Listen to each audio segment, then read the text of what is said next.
pretty invested in the idea of Natasha with actually either or both of you guys, and now obviously she's with Bruce. What do you guys make of that? She's a slut. I was gonna say something along that line. Complete whore. Trick, man. Flip too hard, damn it! I guess I'm here to send out the bat signal. A bat signal, for listeners who might not know, refers to the children's character, the Bat Man, a strong gentleman who fights crime nocturnally. That's correct. Well put.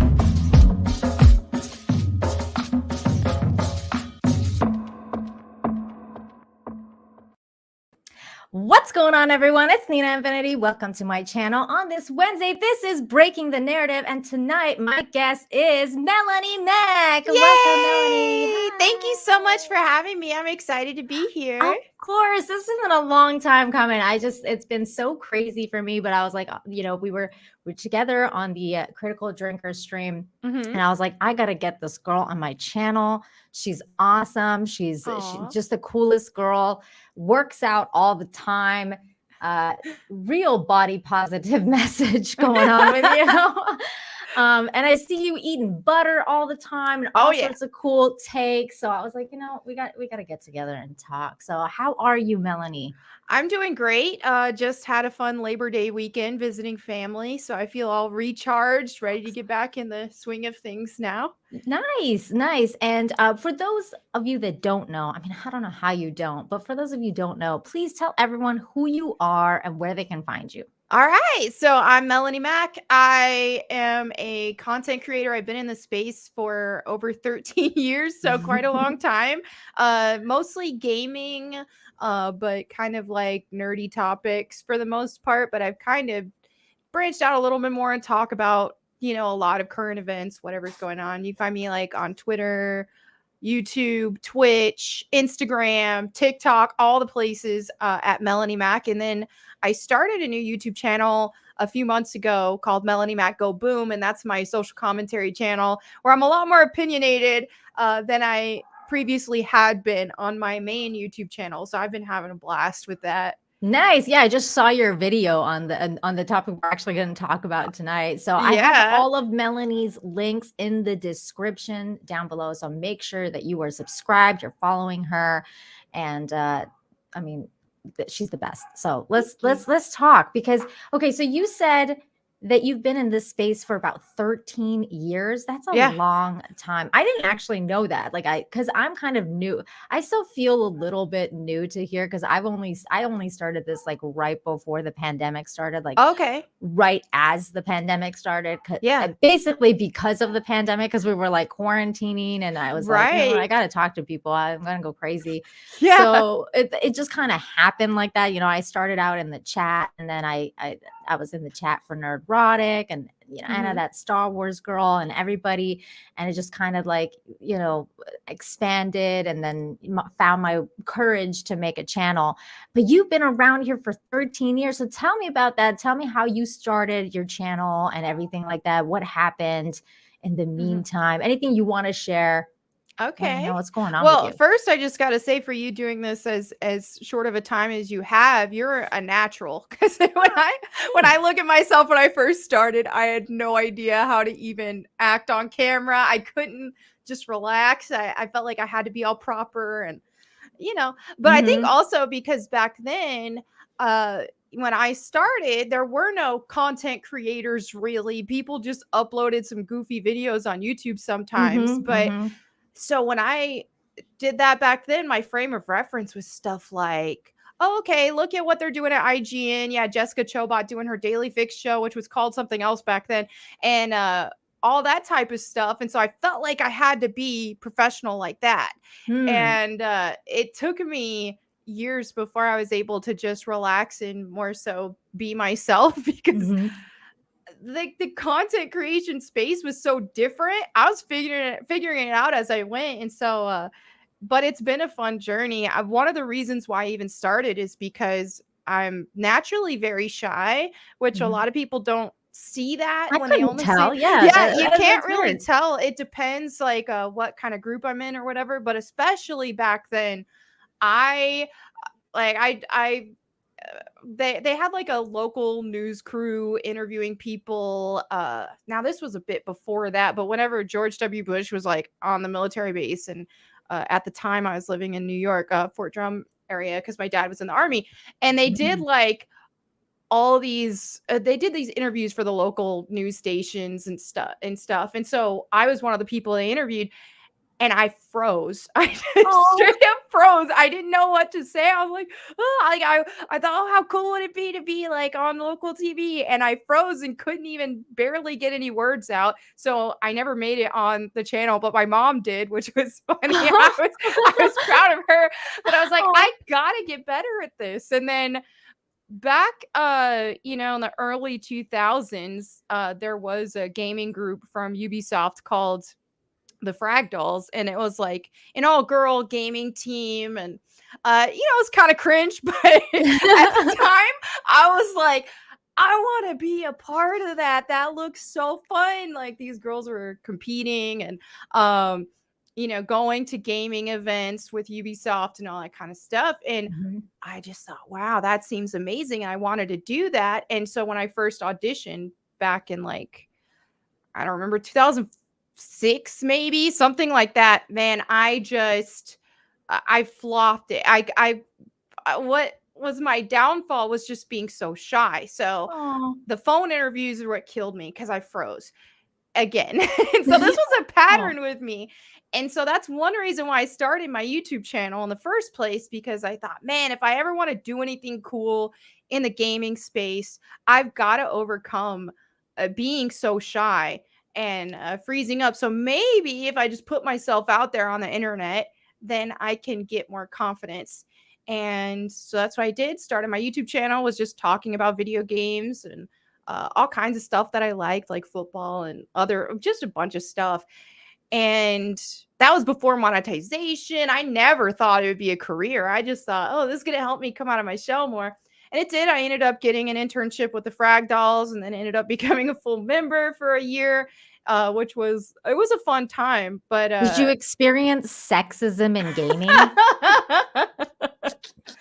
that's what's so funny about it, is that when people talk about sexism in gaming, because I got my start in the gaming industry because I'm a woman. Like I'm Mhm. self-aware of this. Like the Yeah. Fractals opportunity existed for women. So it's like I was lucky that I got my foot in the door that way. And so not to say that I couldn't have done it otherwise, but hey, But it was an this opportunity and yeah, that came along. That's cool. it was an Yeah. opportunity, and I took it. And what I did, I will say, like, about the narrative around it though, was that back then, girl gamers and stuff didn't have such a victimhood mindset. It was Mhm. just, hey, let's prove ourselves. Let's prove we can We're as hang. bad as the boys. Let's do Yeah, it. Yeah, I know exactly. exactly what you're talking about because I was a gamer too, but Yeah. I was more like a PC gamer, and then Hmm. later on I actually started working for Nintendo, but not because I was a merchandising representative for Nintendo for a long time, and then Right.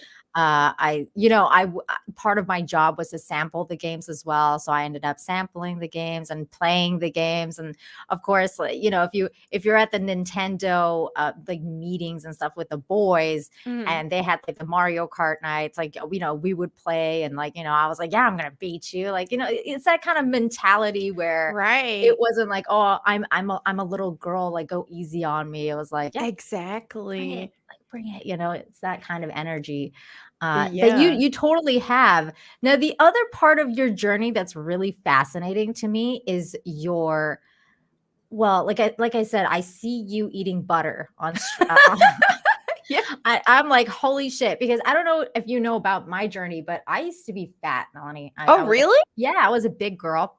I'd have never And guessed. Yeah, I was a big girl, and I decided to change my life and cut out sugar. And one of the biggest things was that I started doing like Bikram yoga. I did the 30-day challenge, and I did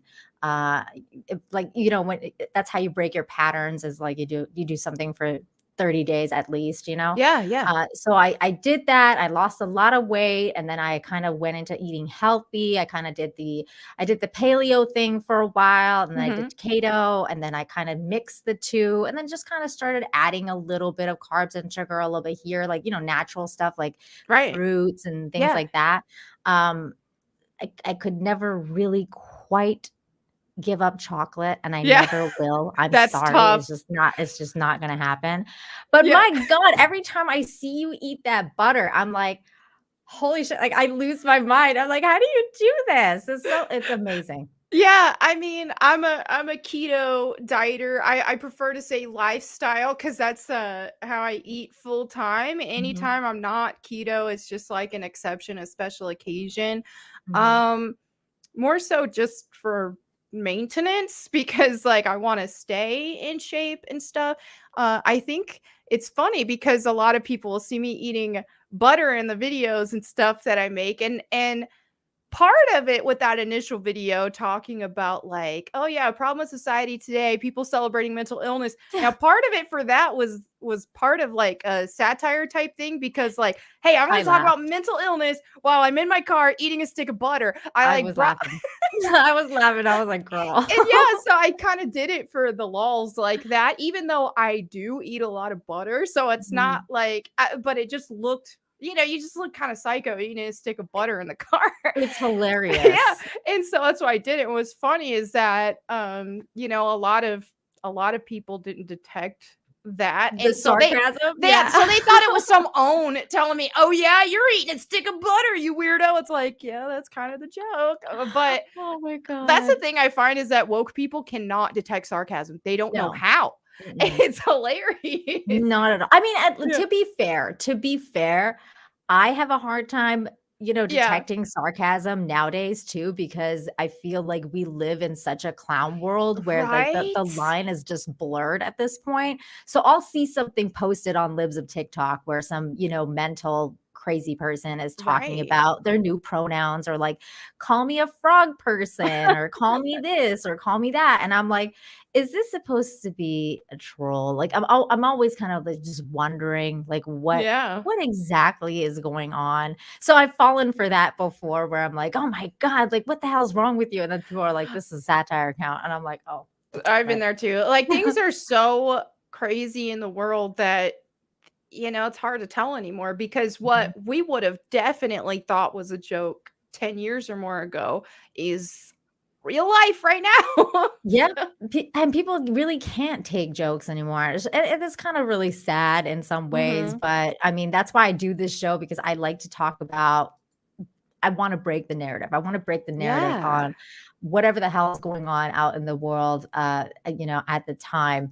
And real quick, $9.99 Buffered T Justice says, a lot dem rangs. And that's exactly what we're going to be talking about now.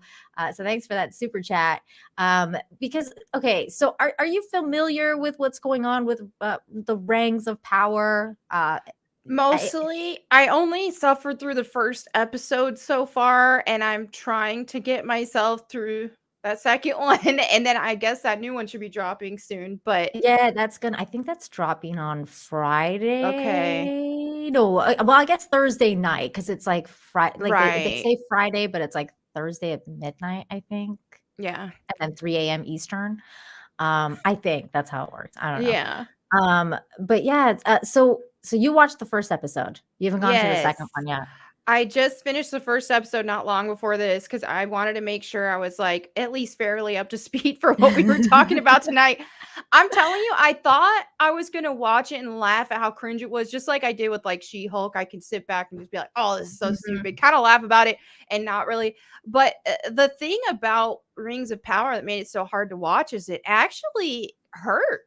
Like it might sound dramatic, but as so many of us like grew up, or I was a teenager when the Lord of the Rings trilogy dropped.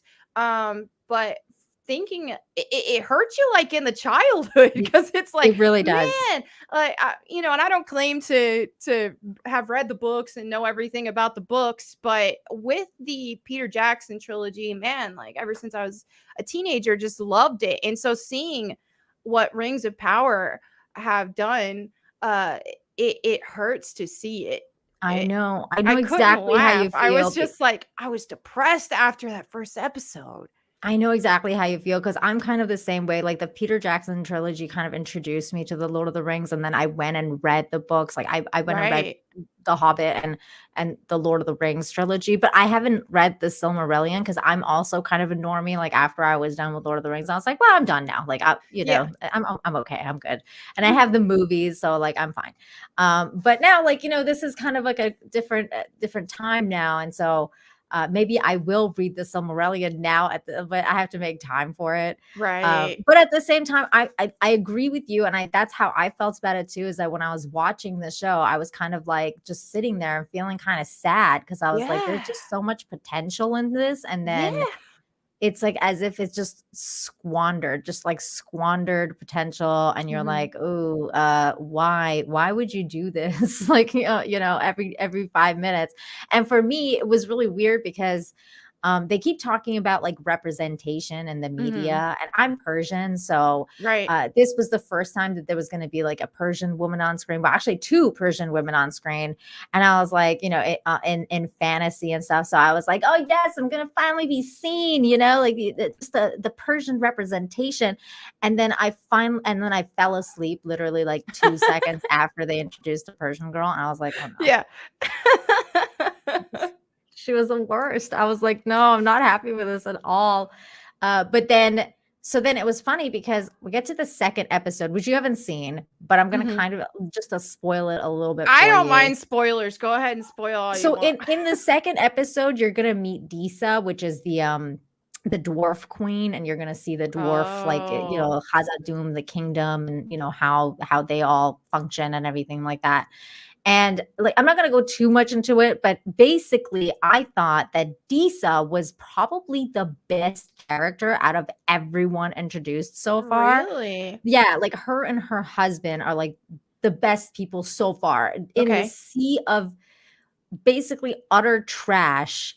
They're kind of like the highlight because they actually kind of put in an effort, and the actress for Disa just seems like she really is just embodying this character, and she's putting in some effort, whereas in everybody else is just like, I'm here, Yeah.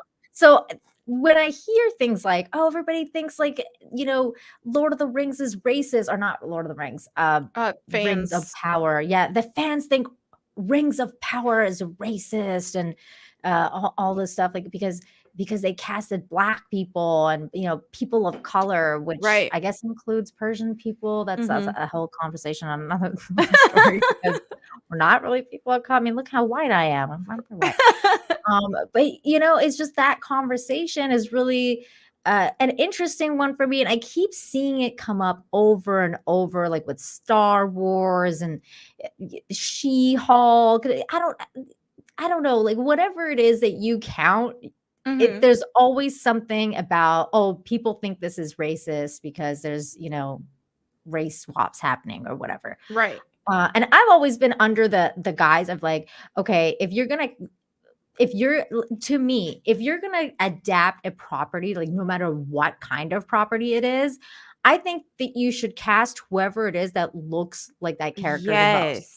I don't care what race they are. It's just, I agree. If they embody the character, do it. Like that's kind of like where I'm at. Yeah. But we keep hearing about this kind of like, race swap and just this idea that the fans are racist because they're criticizing the show because of like things that you just said. You were kind of upset about, like for example, what did you not like about the first episode? So some of my biggest problems are Galadriel's portrayal is just abysmal. It's first of all, I don't like seeing her as a warrior with like all that armor and the sword. How much cooler would it have been to have her using magic. Mhm. And it's not like they couldn't have done it because I Mhm. mean, with all that budget and the special effects were just phenomenal. But I don't like that. I also didn't like her attitude. It's just like right out the gate, it's just argumentative. And like, I Mhm. get that I feel like they set it up for her to have to be that way because everyone's going against her all the time. But it's getting to the point where she's just not likable because Mhm. she's so snappy with people. And I think at some point, if you were to think about when you think about Galadriel, she's just so ethereal and All of the majestic, elves are. All of the right? elves are And so supposed to be. when you see people bickering and having an attitude with people that if you think about actual Galadriel from like the Peter Jackson trilogy of movies, she would have been too good to to be Yeah. bickering with people about that kind of stuff. It's just like you don't cast your pearls before swine, Mm, as the Bible says. absolutely. And so when you see that, it just takes away from her character. It feels like she's almost She's being like downplayed. Like it's like a exactly. disrespect. And I totally feel what you're saying because I think that the kind of like what's going on in today's media is kind of like let's take like extremely feminine people and feminine Yep. character and then masculinize them, like make them into men Yes. and then be like this is why this woman's so powerful because she's closer to a man now. And I'm like Exactly. that's not why Galadriel was powerful. It She makes was her so much more unlikable. And as someone who obviously we're women and we it's fun to watch on screen like a strong woman, but it has to be done in the right way. And Mhm. this is not done in the right way. Part of, like you have Lara Croft in the background here, classic Yeah. Lara, part of her appeal to women and why she has classic Lara has such a massive female fan base. Uh, Mhm. is because she embraces her femininity at the same time. She wasn't Mhm. like a man. So she's very powerful, but she's very feminine at the same time. And even to the way that she was portrayed in the classic games, being hyper feminine, that very curvy body type, even and everything. It's like they made it a point to really embrace the feminine side of Lara Croft. That's part of what made her so amazing. And Mhm. obviously, you don't have to go into exaggerations on like real life people on the screen with the huge boobs and stuff like that. Might Mhm. have looked a little silly, but you can The still have, pointy boobs. yeah, you can still have a character, a female character, embrace her femininity and still be a feminine woman. It just makes me think about like that scene of them all on the boat and she's in the armor in front of, and just Yeah. the armor is dude armor. Everything about Oh my that was god, just yes. so dude like. It was like she's one of the dudes. Yep. And like there was no differences between the female armors and the male Right? armors. It was like, oh, we're all the same and we're all like these weird, like super just I don't know Mhm. what I don't know what the hell that armor was with the freaking like Right? neck thing and the weird Yeah. I hated that armor. And that was like one of the things that I really loved in Lord of the Rings, like the trilogy Lord of the Rings, was the costuming and like the Yeah. fact that the elves always looked so ethereal and stuff. And Mhm. we're not getting any of that stuff with the new Rings of Power. And but we're always just going to be blamed. So like all of the criticism you just said, Melanie, I'm Mhm. sorry to say you're racist. Like that's based like you know what, fuck you, Melanie. I'm Fuck you. convinced that I swear I'm convinced that what happened was Amazon saw the first draft of the script and everything, and they Mhm. were like, "This is gonna suck. Let's cast some diversity so we can call people racist who don't like it." Oh my Because god. because as much as it takes you out of the experience to see the race swap characters and stuff, which is a valid complaint to want to see everyone represented as they are in Middle Earth in the books and all that kind of stuff, that's valid to want, but that's the Mhm. least egregious thing that they've done. I could get over the race swaps and such if the writing was actually good. Same here, Melanie. That's why I'm like, okay, when you get to the second episode, you'll kind of see what I'm saying, because most people are saying that Disa is basically the best character. Like even people in our community, like people like Jeremy from Geeks and Gamers, who's probably one of the most racist people that you can find like on the interwebs, is saying he liked Disa the best. So there's a lot of people that are coming out, including myself, for support for that character, because she, like I said, she just kind of owned the character. And I was surprised by her performance, and I kind of wish she had kind of kept her mouth shut, because she's very vocal outside of that. And I kind of wish that about everybody involved. Whenever there's actors talking about their movies, I kind of really wish that they would keep it to what the movie is about, or like the show is about, or whatever their character is about, not we're making this and we're making it like a Trumpian era, or we're making this and we're gonna talk about sexism and like that kind of thing. I really wish they would stop, and I was really disappointed to see this today. The original Lord of the Rings Hobbit shows support for the Rings of Power cast after racist attacks, and this was just this was like a dagger. I was like, it is. When I saw that on my timeline, I was like, oh no. And it just feels kind of like really it's a low bar. And it just, when you read it too, it becomes even lower, because like you think to yourself, okay, maybe these people are just kind of concerned, like maybe they don't know what's going on or whatever. And then it kind of reminded me of the Ewan McGregor thing. I don't know if you saw that when the new Kenobi was coming out, and Disney had put out this statement saying, like, we stand with Moses Ingram, who's cast as Riva, and that the fans were racist towards her. So he put out this video being like, I support Moses and I love her and she's a black queen, and all that's, you know what I mean. I'm paraphrasing. He didn't actually say that. But these guys, they come out here and they're like, kind of like it just felt like kind of like salt on the wound, because I love these guys and the trilogy, and I kind of really wish that they had kept their mouth shut. So, but then they come out here and they say this and says Frodo, Sam, Merry, and Pippin know how to defeat cave trolls and internet trolls. Like, really? I mean, I'm convinced that this was desperation on Amazon's part, and this was a PR stunt. With them linking the T-shirts and all that, Sean Astin's tweet, all that kind of stuff. I don't know. It screams like influencer PR stunt. Like they're basically being influencers right now. And I think this is kind of their one of their last ditch efforts to try to get the old school fans on board, but it's just not going to happen. It's not going to work. Well, it's really sad, because it's not just like, okay, we care about the cast or whatever. It's like, let's sell a bunch of merch. And that, to me, it just speaks so like, okay, you don't actually care about anything. This actually seems like a coordinated, let's sell merch grift. Yeah. Like, it's not like, let's grift on the people of color, on this show so that we can make some money. Like, I'm just like, what is happening with this show and this PR?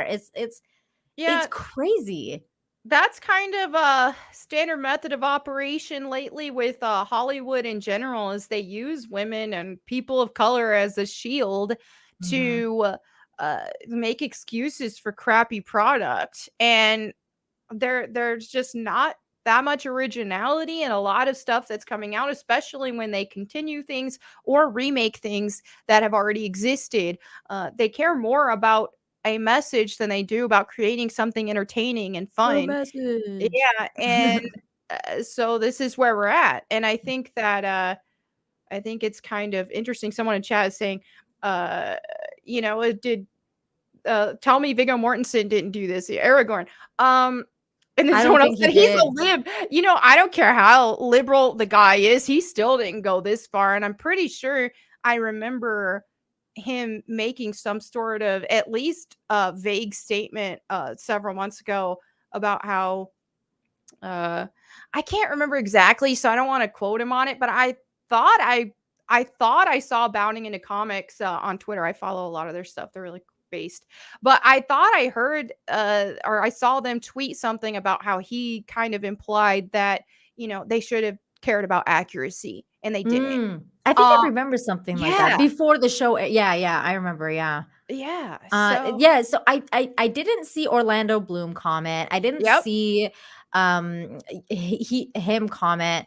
I only saw these guys, like the Hobbits comment, and it's just honestly it's a fucking terrible. It's just terrible. I don't like it. I don't like it at all. Yeah. I think it's bullshit. And basically, for you guys that don't know what's going on in the chat, so it's just basically they came out, they wore these shirts that says in Elvish, it says, or Elvin, I don't know, Elvish, I think. Yeah. I think you are all welcome here. That's what it says. And then he's tagged this dude Don Marshall 72, who's apparently like a big fan. Right. So and then they're kind of just pushing his merch, and this fan he's going to be paying 50% of all the money that he receives from the shirts that they sell to a charity of his followers' choice that has to do with POCs. Wow.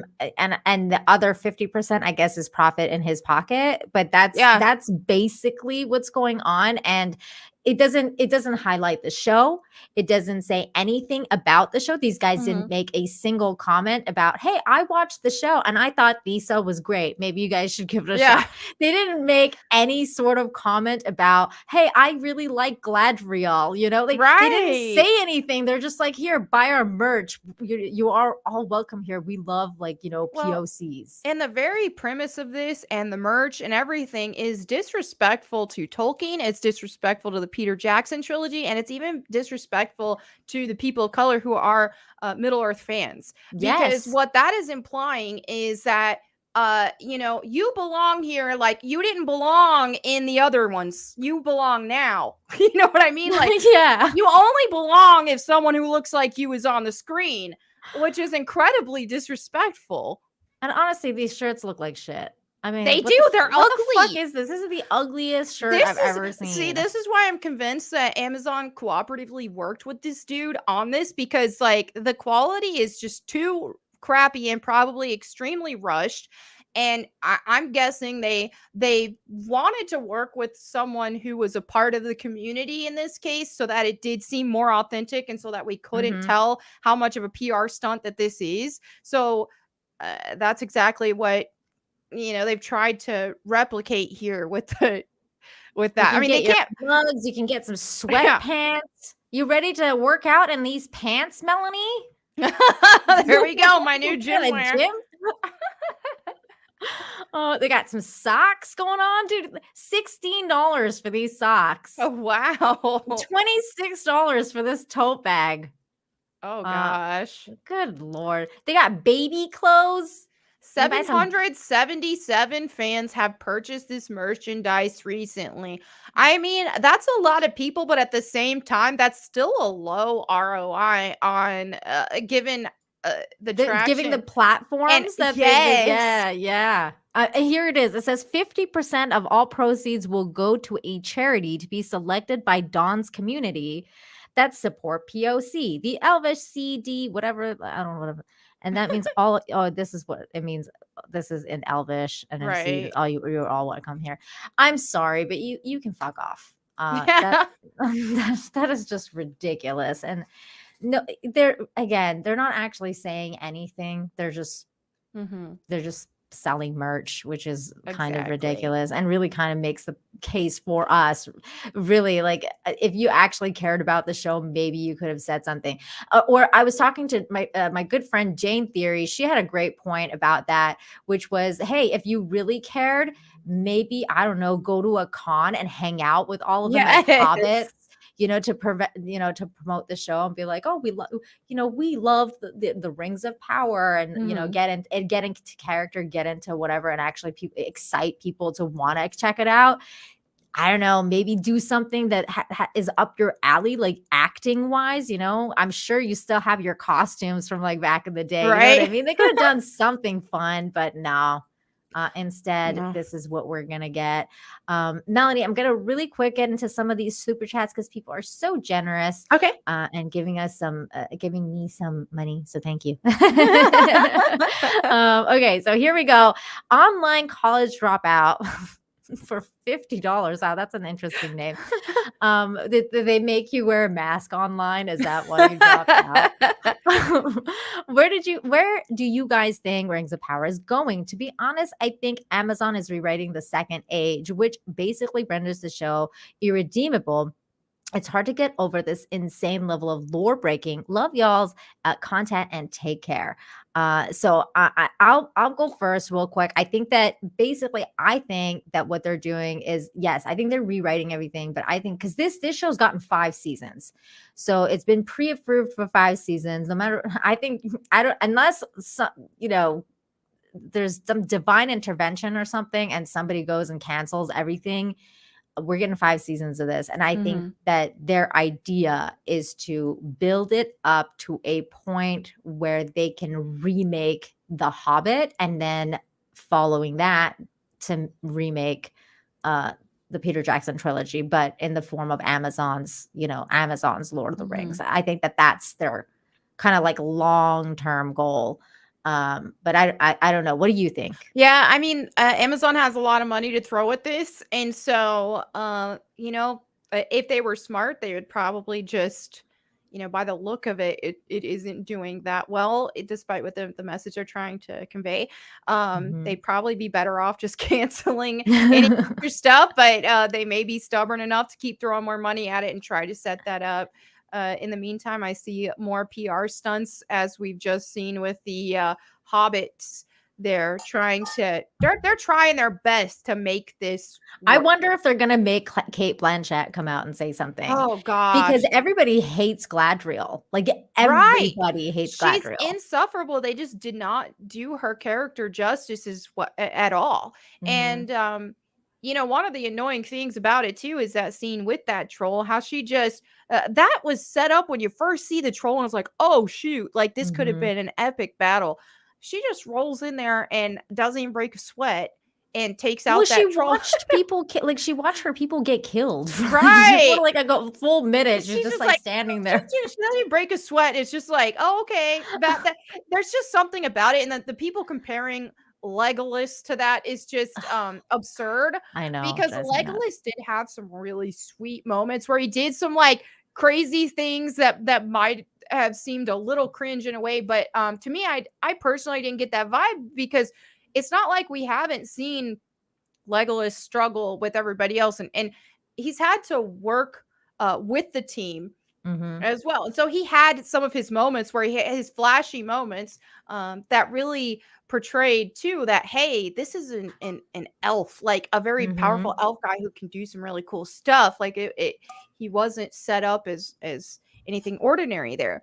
And the problem with Galadriel is, like, straight out the gate, that's what we see. We don't see any sort of growth. We don't see any sort of struggle. It's just instantly that.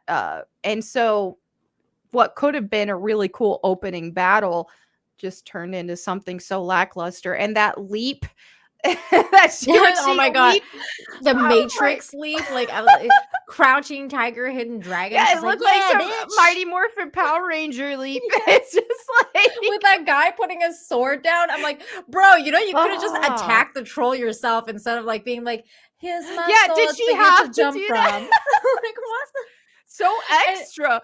It's so extra. Yeah, that's what I was like thinking. I'm like, maybe that's what they're gonna do, is like try and get Kate Blanchett to come out and be like, I've been watching, the Rings of Power, and I think she's so amazing. Like, I feel like that's kind of like the next step, because even though they want to say that everyone's racist, actually, I'm gonna bring up the post, because they did put out a tweet today as well, condemning all us racist fans, all of you people in the chat who are so racist.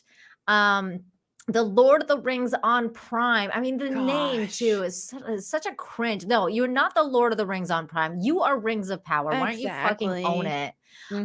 We stand in solidarity with our cast. We, the cast of Rings of Power, stand together in absolute solidarity and against the relentless racism, threats, harassment, abuse some of our castmates of color are being subjected to on a daily basis. We refuse to ignore it or tolerate it. J.R.R. Tolkien's created a world which, by definition, is multicultural, a world in which free people from different races and cultures join together in fellowship to defeat forces of evil. Rings of Power reflects that. Can you read the rest of this? Because I have to drink this. Okay, our world has never been all white. Fantasy has never been all white. Middle Earth is not all white. BIPOC belong in Middle Earth, and they are here to stay. Yes, my Persian sisters. And then this. Finally, all our love and fellowship go out to the fans supporting us, especially fans of color who are themselves being attacked simply for existing in this fandom. We see you, your bravery and endless creativity, your cosplays, fan cams, fan arts, and insights make this community a richer place and remind us of our purpose. You are valid, you are loved, and you belong.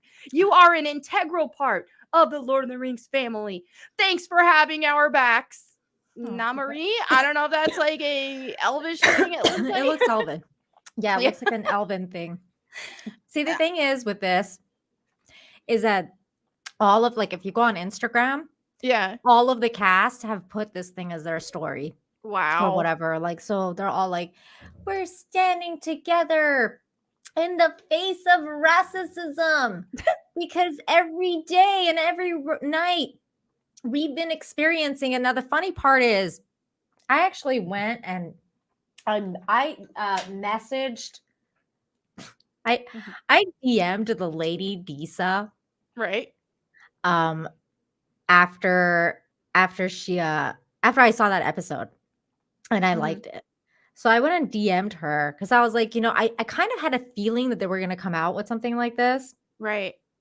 And I went and DM'd her because I wanted her to know that even though I hate the show, I thought she was pretty good. Right. So I went and DM'd her and I wrote her this. So I took a screenshot of it just in case. So that this is what I wrote to her. I can't really see it, of course. Yeah. But I said, hello, I'm sorry to tell you, and I kind of quote tweeted this, like, or not quote, I replied to her story because she had put this, like, the Lord of the Rings article from CBR. Right. Lord of the Rings, Rings of Power. Author Nambi and Nambi introduced their Darwin royalty, so it was about her. And I said, hello, I'm sorry to say that I dislike the show very much, but I have to say you're the highlight of the show so far. I'm sorry the writers and creators didn't give you more to work with because you are clearly very talented. So I sent her a very nice message. Yeah. And I feel like she may have received a lot of nice messages like that. Oh, yeah. And I feel like if you're going to come out with something like this, maybe show some receipts. It would be really nice to see some of these, like, you know, death threats and weird, you know, I don't know, racism that they're constantly facing. Right. What did it say? It said something like everyday threats, like the threats, especially like who's threatening you? What? It's like the majority of people's complaints that I've seen all over the timeline have been the writing. And that is the worst part. But the thing is that they're using their cast, the people of color on their cast as a shield to deflect. All of this is just a deflection. It's all a giant PR stunt deflection. And they're not owning up to the fact that, okay, maybe people don't like the show because the writing is so terrible and the disrespect to Tolkien's work and the inaccuracies and all that sort of stuff. But yeah, I think that the race swaps are the least of the problems we have with this show. Exactly. And like you were saying earlier, like one of your biggest problems was Galadriel and or Galadriel, as some people like to call her. And she's a white woman. So I feel like I mean, if anyone should be pissed, should be, the white women and, probably, some Karens should be out there being like, well, what the fuck? Galadriel, like, what the hell's going on with that? Because she's a white woman and she's one of the biggest problematic people in this show. And juxtaposed with this is another show called House of Dragon that's airing right now, who also took liberties with the property and casted a Black actor. Right. And people are pouring in support for this. Yeah, and you're not hearing any bad things about that show. And you're not hearing like the HBO come out being like, oh, like the fans are all racist, because most of the fans are really enjoying this show. Have you watched it? I saw the first episode. Admittedly, I'm not really like huge on Game of Thrones or anything like that. So I think that's why I personally just didn't get into it yet. I may give it another shot and see more, but it's just I heard episode 3 is supposed to be like, I hear it is amazing. I personally haven't watched it yet because Melanie, I got really, really hurt with Game of Thrones season 8. Right. So actually, that's why I joined this community. I went the night that season 8 of Game of Thrones ended. I was so upset, and I was kind of crying. So my husband was like, you need to get online and talk to some of these people. Go to this guy Gary's channel. His name is Nerdrotic. He talks about this stuff, and he was live streaming that night. So I kind of like went into the chat and I was like, what the hell is live streaming? Let me check this out. And that's how I kind of like joined the community, was that fucking abomination was the ending of Game of Thrones. So I heard it so bad. I saw like when that all happened, I was just on Twitter looking at people's replies, and I had no investment in it because I'd only seen one episode of Game of Thrones. But don't watch it. My gosh. I won't. I'm not going to do that to myself. I went and read the books. I was like, I was all about Game of Thrones for so long. And then it was like, oh, fuck you, like basically to me, because, because he never finished the books. And then he went and wrote some prequel shit, and then they made a show of it. So I was like, I'm never freaking watching this. Like, I hate you. But now everyone's like, you got to watch it. So I'm like, maybe I'll wait until the season's over or something. Right. I don't know. But let me get to some of these super chats here. Beaufort T Justice for $9.99 says, I'm not watching Rings of Power. Don't want to give them views. So, well, I mean, there's other ways you can watch it. Never mind. So I'm going to let you guys suffer through it and tell me about it. Kind of like watching ass slowly die watching Batwoman. Yeah, I mean, I'm going to be slowly suffering and dying Beaufort. So we will be reviewing Rings of Power every Sunday on this channel with Jane Theory, Script Doctor, probably George Molo, and Literature Devil. Anyone who wants to show up, really, that I send the link to, we're going to be trashing this show. So you're more than welcome to come and hang out with us, Beaufort, Sunday nights. Bird Up for $5 says, Led Zeppelin. Wait, this is supposed to be a song. Wait, I'm trying to think what the tune is. Do you know the tune to this? I don't know. So I'm packing my bags for the Misty Mountains. Oh wait, we just saw the Rings of Power. Never mind, we're staying home. Okay. I'm terrible at Led Zeppelin. George, that's right, George. We do streams with George. Thank you, Bird Up. Though I'm so sorry that I completely butchered your super chat. Andy Masterson for $2. Melanie is joining the club. Hey, what club is that? What? The Cool Kids Club. Okay. Well, all right. That's cool. All right. Andy. Few more days, man. Few more days, and I'll get to see your creation. It's going to be amazing. Andy made a figure of me. Oh, that might be the club he's talking about then, because I just DM'd him because he tweeted at me yesterday, and I was driving home from Arkansas yesterday. I live in Texas, so it was quite the road trip. So I never even saw it. And then Az sent me a DM, and he's like, "Hey, you need to check out his stuff. He wants to make a figure of you. Talk to him." I'm like, "Oh, that sounds awesome." So yes. I just followed him and sent him a DM earlier before coming on here. Nice. Yeah, he made a figure of me, but like the mailing was crazy because I Oh, live in really? Mexico. Oh, yeah. So he had to send it to my mom, and then my mom is coming here to see me in a week. So Oh, and she's gonna bring it. she's gonna bring it, and I'm so Awesome. excited to see it. So I'll definitely be showing that off when Oh, it finally fine. arrives. Bradley Burnett for $10 says, I think the showrunners are from the participation trophy generation. I could see that, definitely.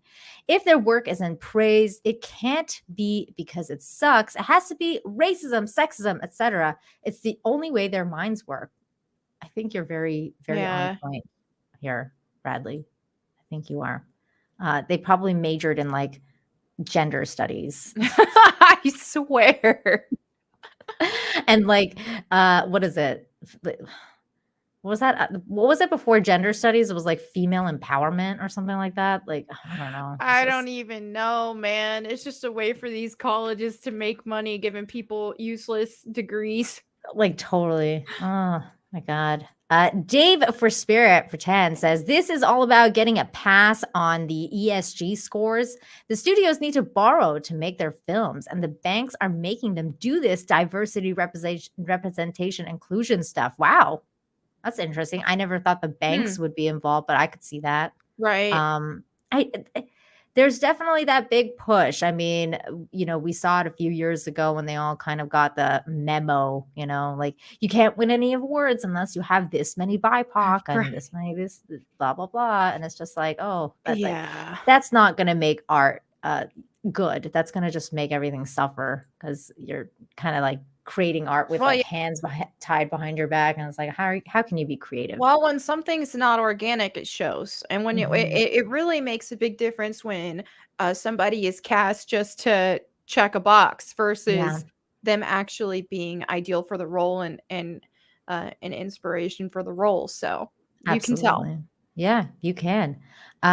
Fake Hair Bear. See, and that's why to your point, that's why that Disa chick really surprised me, because I thought they cast her, and they did cast her for the box checking, but she ended up actually being good. So I was like, oh, okay. Well, I mean, you can never tell. It kind of the same thing kind of happened with I don't know if you saw this abomination or not, but the Cowboy Bebop live action on Netflix. Did you see that? I refuse to watch that. I did not. Good. Don't watch it. Don't watch it. It was fucking terrible. Yeah. But the giant asterisk with his butt. There was a black man that was cast as Jet Black. I know it's solely on the nose, but it did happen. And I was kind of like, this race swap is stupid at first. I was kind of like, oh, this is dumb. But then when I watched the show, he was literally the highlight of the show. Like he embodied Jet Black's character. Like I was like, okay, you are like the only person that's any good, but everything else kind of sucks around you. Well, so I felt bad for him. It's almost unfair to the actors who are, of a different race than the character they're portraying. It's unfair to them to be put in those kind of situations because they have to work even harder to get out of that I'm a token, and it's because they were put in that position. So I mean, it's really sad. And like they do have to work extra hard to win people over. And I mean, he did. He won me over. I was like, wow, okay, like he's good. There's nothing I can say. And I like eating crow. Like, it's fine. Like I will eat crow and I'll tell you like something's good. Go watch it. I want to. I wanted to like Rings of Power. I really did, but it fucking sucks. Fake Pear Bear for 5. I like your name. Replace the Jackson trilogy. LOL. That's funny. Good luck with that. Hey, I don't think they could do it, but they want to. They're trying. That's what they're striving to do. I think that's what they're striving to do. This is a big problem with a lot of properties that are getting either remade or prequels and sequels to them, is that a lot of these newer productions are trying to replace the pre-existing ones instead of honor them. And that's when you have an issue. Like that's why I have a big issue with Tomb Raider where it's at right now, is that Ooh, they're yeah. so focused on replacing Lara Croft with their version, who's Yeah. a completely different person. You And don't like the so, new girl, like the new one? I mean, she's likable enough as her own person, but she's not Lara Croft. No. And so that's just a problem where you see them trying to replace something that has already garnered a ton of fans, and to try to write the past off as problematic, which is Mhm. what in this case Crystal Dynamics has done with classic Lara Croft. There's time and time again where they've just bashed classic Lara Croft, saying, oh, she was nothing but a sex symbol, we fixed her. Like, that's the message they try to send, and it's so Dude, disrespectful. I saw a new figure of Lara Croft. I don't remember who it was that Oh, posted it. Maybe it was you. that mini that where she looks like a dude. Her Yeah, face she looks like a dude. I was like, "What? Do you have that? Do you have a picture of that? Can we pull Oh that gosh, up?" let me find it. It's Lara Croft. What I can I show you. They made a now, and this is what's sad is that Weta made it, and Weta makes amazing figures. So let's see, it's a mini figure. So okay, here it is. Let me see. I'm finding. This thing was atrocious. Like, I was like, "What the fuck did they do to Lara Croft?" Like, it's not even like, Yes. "Oh, let's get rid of her like pointy boobs." It's like, "Oh, Right. let's fucking just make her look like a man." That's Like, I'm like, exactly "What?" what they've done. I just linked it to you in Oh, the perfect. Okay, I yeah. got it. Thank you. Okay, here we go. Prepare your eyes, people. Yes. Prepare your eyes, because this is fucked. It is sad. Look at this. What Her are they face doing to my looks baby girl? like she looks like Drake Bell is what a lot of people are saying. Who's Drake Bell? I don't know who that is. You know Drake and Josh, the Nickelodeon Oh, show? yeah. Oh my god. Look at this. Yeah, it's sad. It's very sad. What the fuck? Yeah. Dude, like, even the hair. I mean, look. Like, okay, look, I got thick eyebrows too, okay? Like, I'm not Right. I'm not I don't have the thinnest eyebrows. I like, my Well, eyebrows are but that's the thing is thick eyebrows like are in style, so you can make it work, but they but didn't. what is happening with this? This is the ugliest thing I have ever seen. And what is going I on with these boots? Are these socks? Like, what is Yeah. But it's just like her trademark feminine curves are gone. She's got The no boobs. There's face no boobs. the face is just looks like a dude. And this is This one is of a the more dude. flattering pictures compared to some of the other ones. It's just This is an actual look at this. Look at the side. Okay. I know. She's got no boobs. I No mean, you might as well put a boobs, like, bulge here. Okay. I know. And that's what's so sad about it is that it's just like, hey, for a brand new character, if they want to make her look like this, go for it. But the fact that they're taking an existing character that was already hyper feminine, had that very curvy body type, has the full lips, the very like sultry Mm-hmm. expressions and facial features and all that kind of stuff. And the thing that's cuz it's like they're so bent on like representation and all that. Oh, we don't want people to feel intimidated by seeing such a sexy bombshell on there. And it's just ridiculous because it's like I don't want to just see a relatable Lara Croft. I don't need to see Lara Croft being having her curves nerfed, having her lips smaller, all that stuff just so I can relate to her more. I don't need She that. doesn't even have any fucking lipstick on. It's like you I couldn't even know, put a no little bit of lipstick. color on the lips. Like, Yeah. what the fuck? That's the thing is these are like when you're looking at trademark features and like we can look at this and say, okay, like the thick eyebrows. You have thick eyebrows, small lips. I have small lips. So it's not like these traits can't be pretty, but they've put them all together in a way to try to make her not as pretty. Mm-mm. And she's not working it. She's No. just not. And This is atrocious. and it's just not representative of the character. I No. don't want to see features that she hasn't already that she doesn't have and them change key characteristic features from her just to make her less intimidating. I want to look at her and see her as an intimidating person, you know? Yeah. I love Laura. I Oh, mean, yeah. did you see my cosplay? Well, like, I didn't do cosplay. It was cosplay, I guess. My Halloween costume last year was Lara Okay. Croft. Did you see it? I didn't see it. I'd love to see it. Hold on. Let me pull up some pictures for you because I actually thought of you when I was doing it because I was like, I hope Melanie Oh, sees nice. let me I pull it must have up. missed it. I didn't go classic, Mhm. but Oh, that's fine. I still had fun. And you know, I've even done a reboot Lara Croft cosplay before myself. And when the first game came out, I was very open to, oh, this is something new and different, and they're going to make her turn into a Tomb Raider. And that's kind of where I thought, oh my gosh, I love it. Oops, let me. That is glorious. That is very it still is classic-esque. Even though she hasn't had like that exact outfit with the just solid white top and the brown shorts there. It's like a mix of some of her outfits. That looks amazing. I just kind of like went that's with stunning. Thanks. I just went with like, you know, the like just make sure I have the braids, you know, like make sure you have the glasses, just the gun, obviously. This I is like classic Lara meets legend Lara. Yeah, type of a hybrid. exactly. And I love it. I kind of went, that's exactly what I did. I went hybrid. Wow. This was cool. You 'cause it look was like a amazing shark. too. Like you're in great shape. Like what you said, you used to be fat. Whatever you did and whatever you're doing a good job. Thank you. Yeah, let me see. Do I have my fat pictures on this? No, I don't. Yeah. I'll send them to you another time. Okay.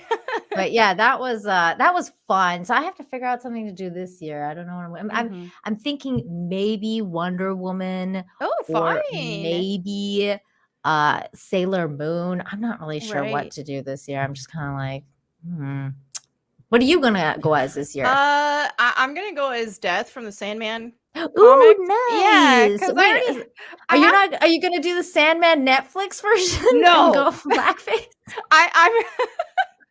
I'm not dark enough to pull that off, and I'm not trying to get canceled again.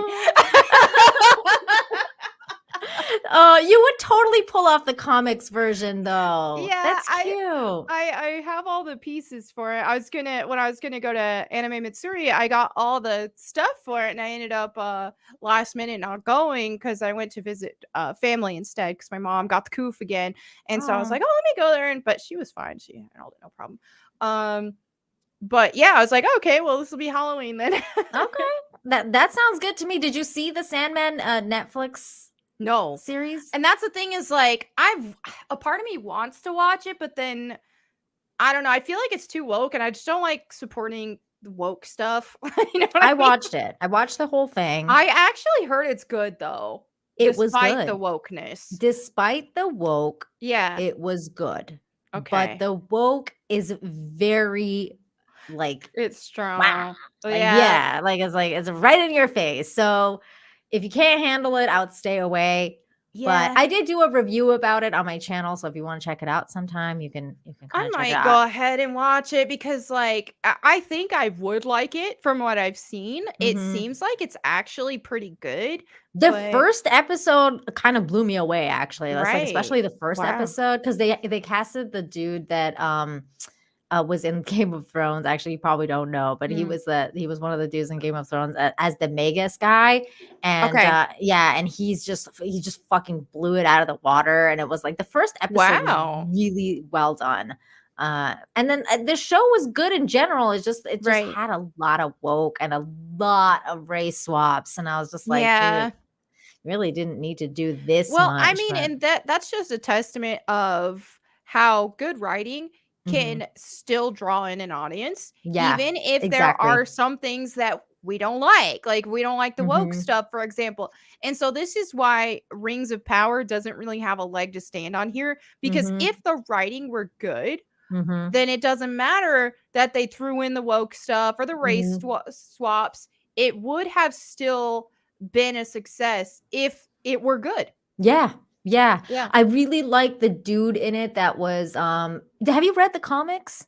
I'm guessing you have, right? It's been a long time. I don't I don't really. I'd never read the comics, so Yeah. I just kind of went in like not knowing anything. Just people were like, "You need to watch this," and I was like, "All right, fine."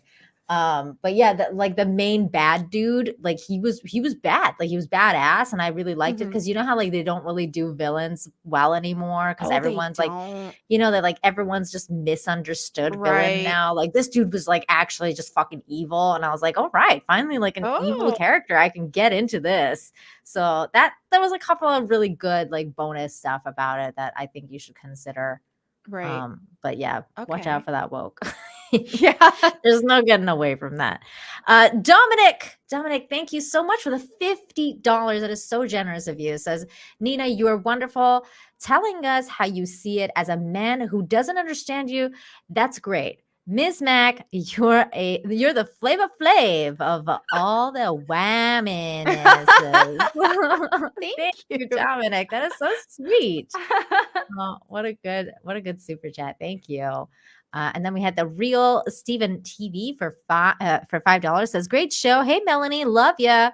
We're here for you. Go boom. Thank you so much. Everybody, make sure you're subscribing to Melanie's channels. It's in the description down below. And also smash the like and share the stream right now. Share the stream.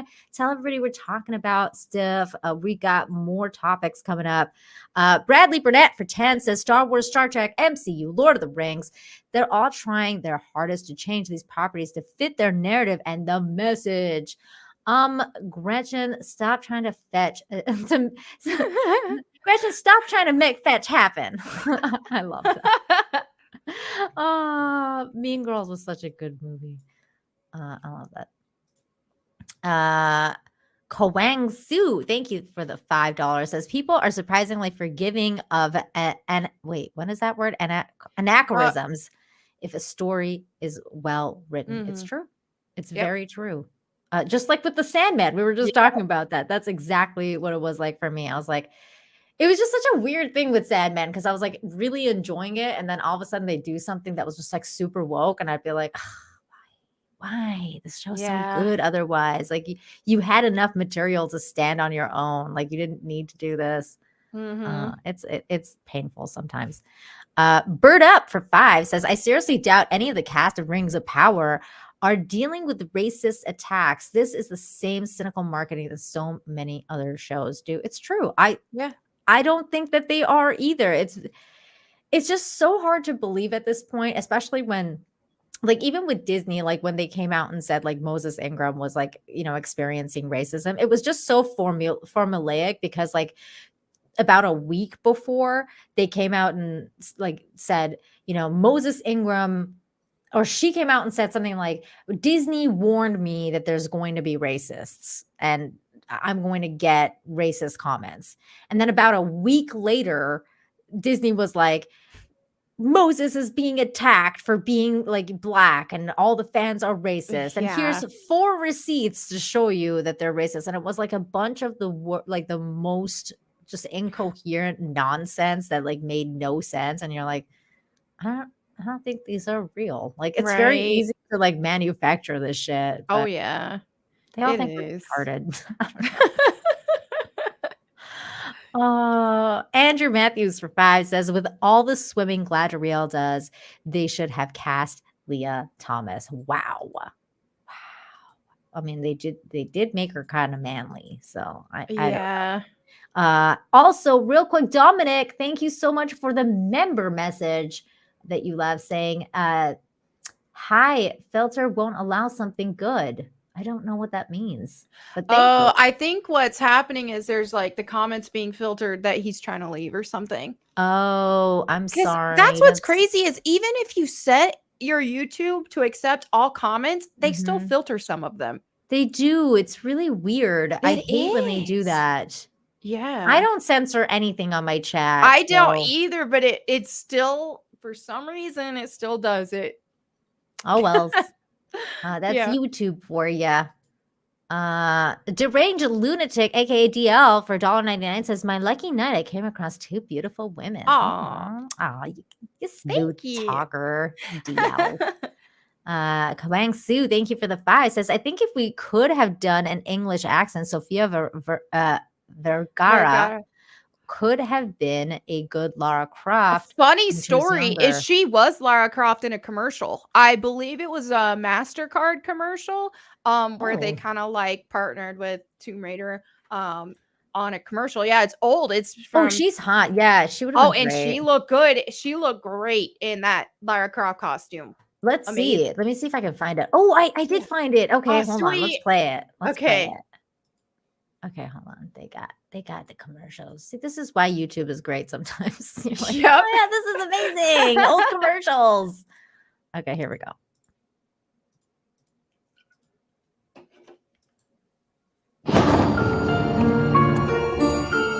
Oh, Visa. There it is.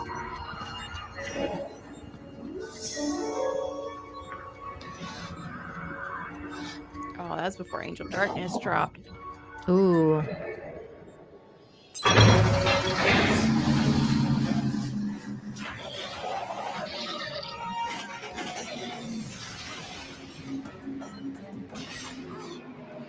Is this it? I think this is it. This was around this had to have been around 2002, 2003. She's playing it right now. So she's playing it. Yeah, okay. It'll show her in a minute. Oh, I love Tomb Raider. So good. I need some help here. There she is. Oh my God, she's amazing. Yeah, she looks good. She works it. See, that was kind of like the Lara Croft I was going for. Exactly, yeah. Gosh, she's great. She is. She really pulls it off.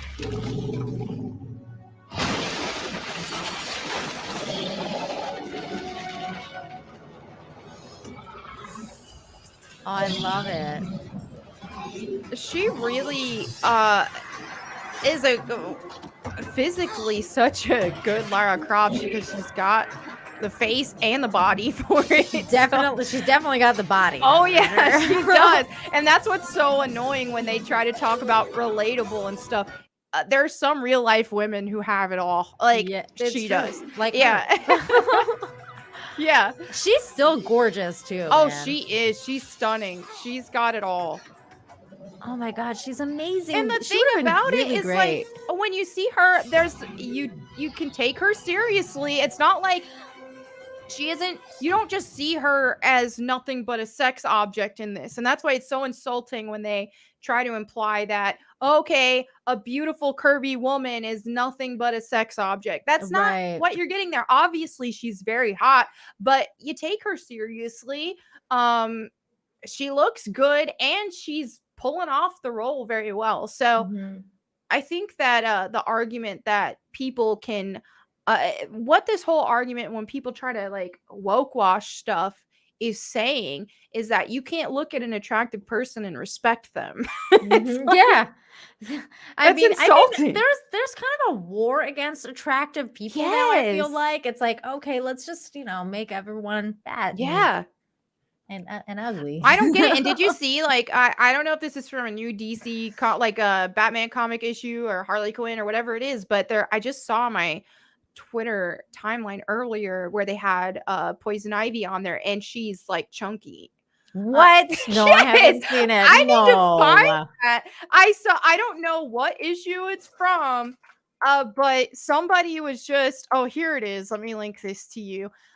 She's not like obese, but she's definitely a little chunky. And it looked like this was official. Here, I linked the Twitter post. People are like, oh my gosh, DC, we need her to look like this in a movie or a show. And it's like, no. It makes zero sense too, because like Poison Ivy is supposed to be like raw vegan or whatever. How are you gonna get fat eating nothing but plants? What the fuck is this, yo? Like, I get it if she were the Oreo and bean dip eating vegan, but when you're raw vegan and you're only eating plants, there's no way. She's chunky. Yeah, there's no way. There's no way she would look like that. Dude, So she's supposed like Poison Ivy is supposed to be like the epitome of sexual, exactly. oh my I God. mean, dude, she was like so sexual and to the point she was like a sexual deviant. Like she's Yeah, had, she's a nympho. she Like has yes, she has abused people. Like this is another thing that I find odd with woke people too, is they also try to praise Poison Ivy as some sort of good person. Even they're just like, I don't know why a lot of people in kind of like the woke movement and all that can't say they like a character who's bad. They Mhm. won't just say, "Oh, okay, this character is terrible and does terrible things, but I still like." They try to paint them as some sort of heroic, there have to be some, good person. yeah, Yeah, a good person. That's why I was saying like it's really hard. Like that's what I liked about Sandman, is seeing like that evil character. It's like that right. it's like that new trend where it's like, oh, Cruella, Cruella de Vil, she's just like Oh this yeah, misunderstood girl, yeah. or like Maleficent. It all started with Maleficent Oh because I was like, yeah, the fuck is this? Like she's supposed to be like the queen of evil, and like now you've made her yeah. like this misunderstood chick from like the patriarchy made her what she is, and it's like, Well, go fuck yourselves. and that's one reason why they got so mad at people at Joker's success, because it's like, obviously Joker was a terrible person, Mhm, but we still liked him anyway. And mhm. there's just something that is, it's okay to like a villain. It's not real life. You know I what I think mean? yeah, I agree with you, and you know what it is like I think that a lot of the studios, because a lot of people have lost their creativity, and Yeah. a lot of the studios, especially Disney right now, like Disney Star Wars, is trying to Hmm. kind of like recapture that moment in time where everyone fell in love with the villain called Right. Darth Vader, like one of the Hmm. biggest villains in the world. But the reason that Darth Vader was so interesting was because he was so evil, but he didn't Yep. start out that way. And so Right. like they're trying to recapture that love of Hmm. the fall of a hero, of somebody else that becomes this like truly dark and evil character, but Right. they can't quite capture that anymore. So now Yep. they're just being evil, and they're like, you know, yay evil, and then it's just like every time like I see anything from Star Wars, I feel like playing that clip that guy's Hmm. like, are we the baddies, like because he's just like he realizes he's a Nazi, and he's like, are we Right. the baddies, like I'm just like, dude, like these guys are all bad, like and they're promoting this bad, and it's just so crazy because like I don't know if you ever saw the promo. Why do I still have this on fucking screen? Ugly ass. And then they get shocked where people like Young Rip are doing well with their comics when they're Oh putting shit yeah. like that out. But did you ever see that commercial with like it was like for the Star Cruiser for Disney World, where it was like, oh, like come to the Star Cruiser. It was like a commercial for them, it was a promo, and Right. in the commercial the kids are part of like the evil guys, and they're hunting down like OG characters, like they're hunting down Chewie, and I'm Oh like, wow. what is this? Like you're supposed to be part of the rebels. You're not supposed to be part of the fucking dark side, like That's hunting down funny. OG characters. They're like, come and like experience this That ride, but that is funny though, because like ever since I was a little kid, like Darth Vader was my favorite. For some reason, I gravitated toward villains, and mhm. I've always just liked villainous characters ever since I was little. And bringing things back to Tomb Raider again, which I have a habit of doing. No worries. I like This it. whole transforming people into good people thing Mhm. also happened with Lara Croft, because when you really look at things and you unpack everything, especially from the classic games, Mhm. Lara Croft was never designed to be a good person or a hero. I mean, she's a Tomb Raider. She's essentially a grave robber. Mhm. And part of what made her character so interesting was just how she was ruled by selfish ambition. That was her motivation. That's why she did Mm. everything she did. She was stealing these artifacts. She did it for the thrill of it. She wasn't money motivated. She didn't want to, it wasn't motivated by helping people. It's just like, if that happened to helping people happen to collide with her own interest as it already were, then yeah, sure, she would do it. Mm. But she's also likewise has hurt people who Yeah. have gotten in the way. I mean, you see in Tomb Raider 3, at the end, there's a pilot.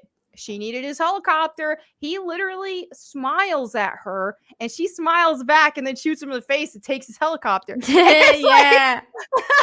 It's like Lara Croft was like never She was badass. created. Yeah, she wasn't created to be a good person. Sweet little, the sweet little girl. And so that's one thing that I feel like is so jarring with the newer games is that they try to paint her to be a good person. And so they're trying to mix being a hero and a good person with being a grave robber, and it just doesn't work like that. Now, let me ask you this. How did you feel about like the Angelina Jolie version of Tomb Raider? I think I do have some critiques about some things, but I think that Angelina pulled off Lara Croft so phenomenally well. I do too. I'm a fan. Got the attitude perfectly. Absolutely perfect. So I think that especially in the first movie, just really great. I mean, it's not a perfect movie. There's flaws in it, but it's fun. It's so fun. It captures a lot of what Tomb Raider is supposed to be. Now, it did introduce the family drama with the whole dad story. Yeah. And that wasn't a part of the classic stuff. So that's what really changed things moving forward, which I don't like. But all in all, they did such a great job at capturing, what made Lara Croft tick, what made her do what she wanted to do. It was like a selfish ambition type thing. And I liked how she just was so she always had to be doing something. She wasn't the type that's just gonna sit and chill and read a book like this, unless it had to do with research or doing whatever she wanted to do. But she was always doing something, from like that bungee room and just, riding her. I like that movie acrobatics. A lot. Yeah, I'm not a fan of Angelina Jolie like anymore. Right, but I thought that she did a really good job with that with Lara Croft. She did great. And like back then, like they just made movies fun, and like she had like her sexuality and everything like that was like great. And it was like a fun movie. I was like, how can you hate stuff like that? You know what I mean? Like it's just it can at least be a guilty pleasure to some extent, even if you don't like it. You're like, I can sit here and watch this movie. I mean, come on, look at the pretty lady on the screen. Yeah. But yeah, that's great. And it was like an equal opportunity thing, because like while they showed Lara Croft in like some sexy type scenes a little bit, they did with the dudes as well, like even more like I know, like in the first movie, like one of the dudes there is just completely naked as she walks in, and it's like, oh, okay, like has a conversation with him. God, I miss nudity in movies. It's just like passing nudity, but it's like people just don't make a big deal out of it anymore. You know what I mean? It's like, but now we just get this, like stuff like this in kids' movies. Flick too hard, damn it! I'm like, I think there's a way to do it, and now they just don't usually. No. If they do it, it's usually not done well. Now, I didn't see Thor: Love and Thunder, but my interpretation of that scene looked almost degrading to him. It was definitely degrading. And in that scene, in that very first, like in that same scene, they talk about orgies in it. And I was just like, wow, why? Like, why are you bringing up orgies in a kid's movie? I don't know. I hate that stuff. Yeah. Disney's like a bunch of groomers now, man. I tell you. Oh, they are. Wilson, the unauthorized biography of Tom Hanks for $5. Says, me and Ferdinand decided to test fake Ferdinand's rock sink fake Finrod's rock sink because they only look down BS by rolling off a dock face down along with our pet rocks. Oh my God. Okay, let me explain this to you. So the name like Wilson, right? From Castaway. Yeah. So Ferdinand is so I do a show called Good News Infinite Hope on every Friday where I balance out this show because I talk about a lot of crazy shit on the show. Right. So on Fridays I do good news and I balance out all the crazy stuff with good news. So one of the stories I covered a few weeks ago was about this ball in the water that was a soccer ball, and this ended up saving this dude's life because the guy hung on to the soccer ball to like save his life for like 18 hours. And so Wilson was in the chat and he was like, hey, that's my cousin Ferdinand. And so that became this whole thing now. So he always like sends me super chat and being like, me and Ferdinand was like decided to test Finrod's rock sing. So thank you, Wilson. So I had to kind of explain the inside story to you. But I like how you said how you balance things out with a positive thing there, because I just know from my experience, it can be hard on the old mental health there to only focus on stuff that we don't like. And I've kind of been in that conundrum lately because, you know, like I said, I've been making content for 13 years. Previously, before all this woke stuff took over, I just played games, talked about all the current stuff that I liked, and it was fun and all that. Well, then all of a sudden this woke stuff started taking over. And now the majority of new stuff that comes out, I don't like. And so now I've been covering that a lot more because it's like, I can't even pretend to like this stuff. Like, it's just awful. And it's not like there's plenty of good stuff that's coming out with it. Like, if something good is coming out now, it's an exception because almost everything is just woke washed. And so now I'm at the point to where it's like, okay, yeah, a lot of my content does focus more on negative stuff now, especially since I came out with that my social commentary channel. So I'm like, I gotta find some sort of balance, and the balance is not going to be modern stuff. And so now I'm just I've been getting a lot more into like retro gaming and stuff again, because like that's my favorite era of gaming in general. Is like PS1, PS2 days, and everything that came out during those times. Like, so much of what came out was just so freaking good. And a lot of my big issues with gaming now, and not even beyond the woke stuff, is just how they the market has just been so saturated with a bunch of people who previously weren't gamers, and what they all want to see is just these super easy experiences. They just want to sit back and watch some cutscenes, basically. And I never get that stuff, man. I like playing games. I know. And so, you know, back in the day, there was a lot of pride behind, hey, I beat this game. I beat Devil May Cry 3. I beat Classic Tomb Raider without using guides. Stuff like that you were proud of to overcome the challenge. 100%. And now it's like they've completely eliminated a lot of the challenge. You've got prompts on the screen telling you what to do all the time. You got the characters on the screen constantly talking to you, telling you what to do if you have to think for 2 seconds instead of just figuring something out. And so everything and so, you know, going back into playing these older games just brings back a lot of memories. And it's like, wow, this was so nice. I actually got to play this game.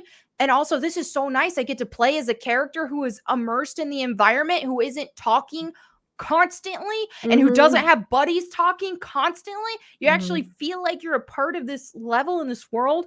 And so since I've been playing more of those older games again, I actually want to kind of balance out what, like, on my main channel, I'm gonna start talking about that kind of stuff more because it gives me that balance. Excellent. No, that's great because I mean, first of all, whenever you feel down or you're like, I need to get a boost, just come watch Infinite Hope because you will love it. I just talk about good stuff and like cute animals and turtle love and all sorts of good stuff.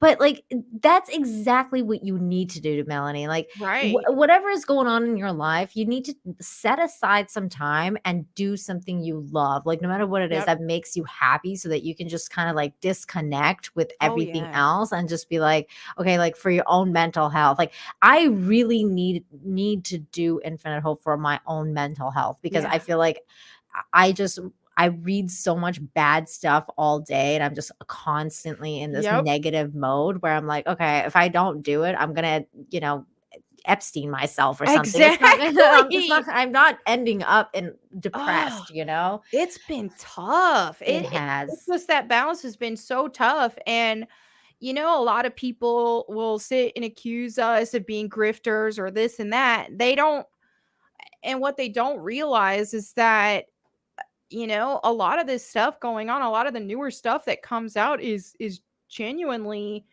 terrible. Trash.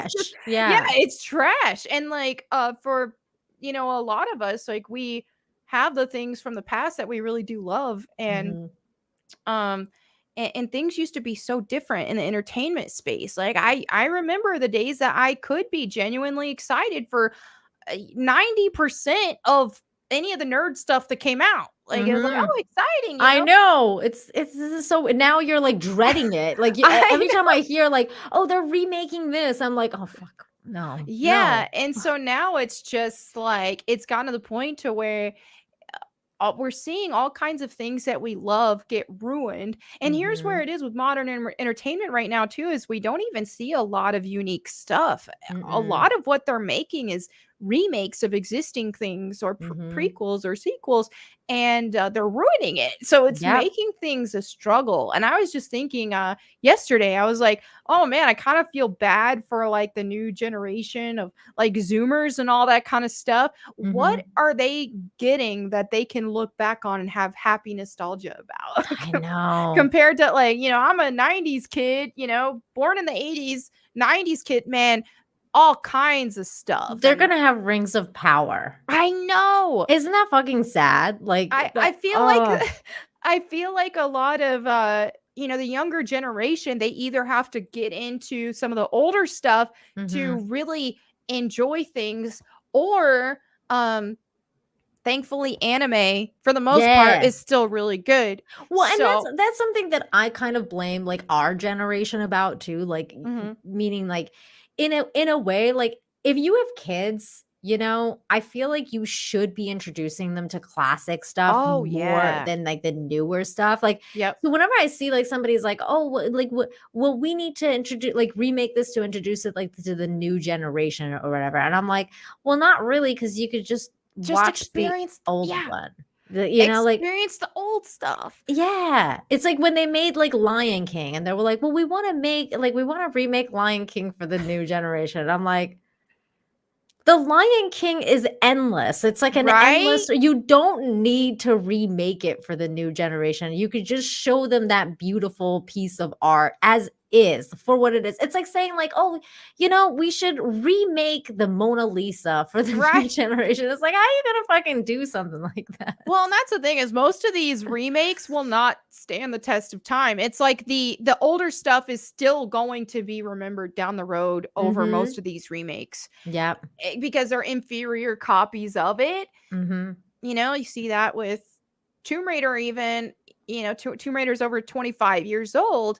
And when Halloween comes around and you see all the girls dressing up as Lara Croft, like 95% of the time, it's either classic, old Classic. school Lara, or some iteration of Yeah. their version of it, like with yours. Yeah, Uh, definitely. it's almost never the new The Lara new Croft. one, yeah, And yeah. that's very telling, because we haven't actually had a true classic Lara Croft game since the Mhm. year 2000. So, Which is a right, fucking tragedy, right, okay? Like, I don't understand, like, don't these, like, gaming companies wanna make money? Like, this is a huge IP that they need to be, like, they need to make more of it, and good ones too, exactly. like, good Yeah. ones. I will suggest one thing to you, Melanie, because 'cause we're talking about so much trash that we've been watching recently. I Right. did watch a very good movie recently that was super fun and just excellent all the way around. Okay. I just had a lot of fun with it. It's called Bullet Train. Have you seen Oh, it? I've heard a lot of people say good things. Is that the one with Brad Pitt in it? Yeah, it's Brad Pitt's Oh, comeback, and it okay. was really good, and it had these 2, like, there's a couple characters that they're called Lemon and Tangerine. I'm not Uh-huh. gonna say any more. I'm just gonna Okay. tell you they were fucking amazing. I love Lemon and Nice. Tangerine. You need to watch it, and then we can kinda converse about it Okay. after, but I think you'll like it. I All think you'll right. like it a lot. All right. I'll So, give it a there you shot. go. There's some good stuff for you. Wilson, listen again. Thank you so much for the 5. Says the downside, we lost our pet rock. Oh, this is a continuation. The downside is we lost our pet rock and spent the evening floating face down in a dirty river On the plus side, we provoked fake Finrod wrong and missed Rings of Power. Good for you. I'm glad you did it, Wilson. You're amazing. Deranged Lunatic, AKDL for $1.99 says, Melanie, you would make a good death. Thank you. I think you would too. You look just like her. In fact, I think that would be fucking amazing. Deranged, wait. Thank you for that, Deranged Lunatic. Bradley for 5 says, it's past 11 my time, but I'm kind of scared to go to bed. I'm afraid of having nightmares about Tucker Carlson. Am I the only one? You know what, Bradley? Thank you for bringing this up because that was definitely on the docket to talk about. So we're going to transition. Yes, I said transition. Right into that. So did you hear about this? Jennifer Lawrence had some interesting comments to make recently. I couldn't help but kind of chuckle. I mean, I really hate the part where she talks about her miscarriages. Like, I think that's fucking terrible. Yeah. That is not funny at all. Right. But the part where she talks about having nightmares about Tucker Carlson, I was just kind of like, it's like, I'm sorry, but that's kind of funny. Yeah. So Jennifer Lawrence reveals 2 miscarriages. That's the sad part. I don't care. Yeah. I don't care who you're from, where you're from, who you are, whatever. That's fucking sad. Yeah. The Tucker Carlson nightmares slams Hollywood pay gap. I get paid less because of my vagina. Oh, girl, Jennifer, girl, I love you, but you know what? you haven't been around for a while. And Hollywood is a tough place. And if you're not relevant, you're just not going to make as much money. That's just what is so absurd with her acting like it's a gender thing. When you look at someone like Angelina Jolie, who makes a crap ton of money on anything she touches, more than the majority of male actors. So, yeah. It's just like, girl, get good. Because stop making excuses. Just get good. Yeah, and she hasn't been around for a while, and I put this article in our Toxic Femme thread, and Jane Theory was like, I forgot who the fuck she was, and I was like this is what I'm talking about. Like she hasn't been relevant for years, and it's like, what is she expecting? And she I guess she was in that movie like One Up, or what was it? Don't Look Up with Leonardo DiCaprio, and that's what she's talking about. And does she think she's gonna get paid as much as Leonardo DiCaprio? Like, yeah. I swear. and I'm like, Leo is in right now. Like anything Leo would do, he's gonna get paid. But this chick, you haven't been around for a while. Like nobody remembers you. The only people who remember you are weirdos on the internet who remember you like had a whole nude leak on the internet like a couple of years ago. Other than that, like what have you done? Like that freaking, The only thing I really know her from is the Hunger Games. That's it. That's what most people know her from. I mean, like I've seen other movies of hers too, but she's never really done anything as big as Hunger Games after that. Yeah. Somebody brought up that movie Mother that she's done. I fucking hate that movie. I cannot stand that movie. She did Red Sparrow. That's right. Red Sparrow sucked. Mystique and X-Men. I forgot about that. Mystique. That's right. Because I just think about like the older X-Men movies, and she wasn't in those. Yeah, she was Mystique in X-Men, but other than that, like nothing as big as Hunger Games. That's been basically like the biggest thing for her specifically. I mean, even when she was Mystique in X-Men, it wasn't as good as it wasn't like, the previous Mystique was better too. Yes. I don't even know who the actress was, but that girl killed it. Like she was amazing. Yeah, I agree. Now in this article, she goes into basically talking about the Roe v. Wade and her views on like the whole abortion rights and all that, and how sad she is. According to Vogue, much of Lawrence's disappointment over Roe v. Wade being overturned is directed at certain relatives back in Louisville, Kentucky, where she'd grown up, including her father. The actor had been trying to repair the family rift after giving birth, and then I guess and before this, like just so you know, they're a bunch of Trumpers, and she doesn't like them anymore. Oh, yeah. And then the Supreme Court ruling was made official on complaint matters. Lawrence processed her family drama in therapy, and she even told her therapist about the recurring nightmares she has about Fox News host Tucker Carlson. She says, I just worked so hard in the last 5 years to forgive my dad. Forgive my dad for having different politics than me. It's just like, how selfish and how narcissistic do you have to be to disown your own family or to hold resentment toward them just because they think different politically? Yeah, this is wild to me. Like, because I have family members that have completely different politics than me too, but we all still love each other and respect each other. It's like, we just don't talk about politics, you know? That's how it should be. And then this gets worse. She says, forgive my dad and my family. We're trying to understand it. It's different. The information they are getting is different. So she's saying that like they're watching Fox News while she's watching CNN. Their life is different, Lawrence says. I've tried to get over it and I really can't. I can't. I'm sorry. I'm just unleashing, but I can't fuck with people who aren't political anymore.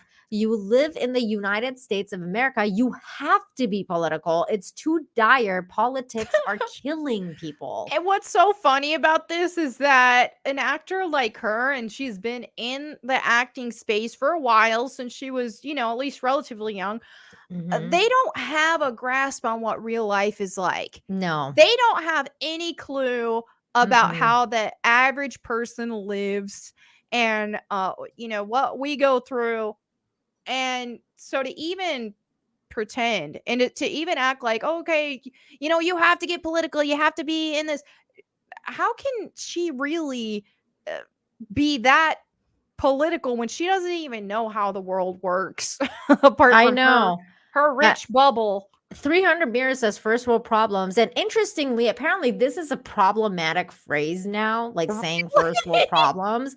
I read an article about how you're not supposed to do that anymore because apparently like that makes it just makes people sad apparently or something. I'm like, you can't say anything anymore. It's like every 5 minutes somebody's like, no, this is just politically incorrect now. It's like, go fuck yourselves. I can't keep track of what I can or cannot say anymore. But yeah, you're right, Melanie. This woman, she's so out of touch with reality to a point where she can't even hang out with her own father and her own family. She's made this rift. And now it's like it's by choice. But also in a way, not really, because of what she's saying herself. Like if you read between the lines here, like how she's talking about, like, you know, they get different information. The information they're getting is different. Their life is different because they're living in Kentucky and she's not, right? Like they're living in a very different part of the world than she's living. So in a way, she's right, but she's being brainwashed. Like she's being brainwashed by totally different. And not that I'm saying like Fox News is the best fucking, you know, way to get your information from or whatever, but they're having this divide and it's just kind of by design. Like the system has made it like this so they can divide and conquer, and that means for families as well. Exactly. And go ahead, sorry. Yeah, like you can't win with this kind of narrative, and this is what a lot of people have, you know, especially during election time and stuff like that. A lot more people, especially from the left side of things, not that everyone on the left is terrible or anything, but there are some extremists who are just like, okay, you have to think exactly like me or I'm going to disown you. They're getting their families parents are scared that they're going to get disowned by their children, so they feel like they have to vote a different way than they actually want to. And you can't win, because it's like whenever she says here, you know, she wants to sit and complain about her parents being on a different side of politics than she is, but she's also saying you have to be political. You can't not be political, not in this day and age. So what that is saying, it's a very authoritarian way of thinking, is not only are you not allowed to think differently than me, but you have to be exactly on my side, because if you're on this side of the political spectrum, you're a terrible person. And if you're not political at all, you're also a terrible person. You have to think exactly like me. Just so narcissistic. It is, and you're right on the money with that, because it's just so totalitarian, and it's like just it's so like, and it's like the way that she says it, and also obviously like politics are killing people. I mean, come on, that's a bit fucking extreme. Like how, like who's dying over politics in the United States of America right now? Like I feel like all these people like say the most extreme things, and it's like, you know, that you don't live in Saudi Arabia, lady. Like, you know, calm the fuck down. And it's like for this one right here too, and it's just like it's like as if politics is her entire identity. It's like, so you can't separate yourself in anything and like talk about, I don't know, like core values of things, like things you love. Like you don't love anything else. You don't love, you know, you don't love the people around you. You don't know them. Like you can't find common ground. That's really freaking sad that you can't find common ground with your family or your parents. And she goes on to say, I don't want to disparage my family. You just did, lady. You just did. But I know that a lot of people are in a similar position with their families. Yeah, by design. And it's so funny because Melanie, you just brought up that the fact that like people getting disowned for voting a certain way. I remember seeing stuff like that a lot on Twitter and online about like, you know, people coming out and being like, I just found out my son voted for Trump and I disowned him. And I was like, really? Like, it's absurd. It's crazy. I've so like during especially during like election season and stuff is when it gets way heated. And you know, I've seen like on my timelines and stuff, people like acquaintances or even some friends talk about, oh, I quit talking to my mom. I just disowned my parents because they're voting for Trump. And it's like, are you serious? You're gonna disown your family over that? Like, that's just terrible. That's insane. I mean, I went through something similar with my family because like when I started this channel, like a lot, like some of my family were like, you're a Republican now? And I'm like, first of all, like, I don't live in the States. Like, that's not who I am. Like, no. Yeah, I might be a little bit more conservative than you, but like, I'm not a Republican. And like, a lot of people were like, I can't believe you like Trump and stuff like that. I'm like, I don't like Trump. Like, I don't like Trump. That's what they assume. It's like, okay, you don't like this. You're not on the extreme left. Then you are a Trumper. Yeah. And people say the same thing to me. And I'm like, dude, I've never voted for Trump before. I mean, now come election time, if he's running again, I probably will. But I never have before. And I don't even count myself a Republican per se. I'm not like... I'm one of those people that thinks the whole political system is, you know, set up to divide people. So I'm not fully on either side. There are certain things that I, you know, that I will agree with or disagree with. And at this point in time, because of how extreme the left has gotten, okay, I guess I am conservative now. I didn't really count myself that before, but things are so extreme at this point that this is where I'm at. And this is why I think that balances are so important, because when any side gets too much power, they go out of control. And so exactly. They do. Yeah. You need some sort of balance. And so even though right now the left has had too much power, especially socially, to the point to where, you know, people were losing their jobs. People were scared to even come out as a Republican. Things have finally gotten a bit better with that. We still have a way to go. But, you know, before the past couple of years, people were terrified to say that they're Republican because they don't want to lose family members. They still are, Melanie. They still, I mean, look at what's going on like just last week with Biden's speech, where he's like now labeling like MAGA Republicans as this, basically like, you know, putting like this target on people's back. Like if you're a MAGA Republican, you're basically like a soulless, you know, dehumanizing, like the dehumanizing speech of just the way that he describes these people. Like, and you had people like Kathy Griffith has been coming out and like basically calling for civil war on Twitter. It's really fucking weird and terrifying. I just like, did you listen to that speech by any chance from Biden last week? I did. It was terrible. And I don't understand the setup for that. Like the red lights, the Yeah, background's like, okay. Who thought that was a good idea? Like, Are they what trying to make him look like a villain? oh my God. It's almost as if somebody like I felt like when I was watching it, I was like, it's like as if some young intern was like, oh, I think like I remember a historian, like, or like I remember someone in history was really powerful and had this kind of backdrop. That's what we want to go for. And then like later they were like, oh shit, that person was Hitler. Like, never mind. Yeah. Like, they did like didn't realize that like that's the image that they were going for. And it was so funny because the next day I was like reading all these articles where they're like trying to like make excuses about what happened because they were saying like, oh, it was a blue light and the camera caught it the wrong way, so it looks black. And I was like, no, bro, like that is no. Yeah, exactly. But it's just like, I feel like with that is it's just like, okay, there isn't enough uproar right now. Things have died down from Roe v. Wade. Let's go stir the pot some more. Let's go blame MAGA for all of our problems and let's create more of a conflict. They're constantly want us fighting. Yeah, it's so weird. And it's so like kind of like he's like frothing at the mouth almost. And he's like, those MAGA Republicans. Like, I'm like, dude, fucking calm down. You're about to have a heart attack. Like, just like exactly. Right there. Oh my God, it's so crazy. So this lady, Lawrence, she goes into, I don't want to disparage my family, but I know that a lot of people are in a similar position with their families. How could you raise a daughter from birth and believe that she doesn't deserve equality? How? I mean, Melanie, you live in America, don't you? Yeah. Do you feel like you have a lot less opportunities than boys?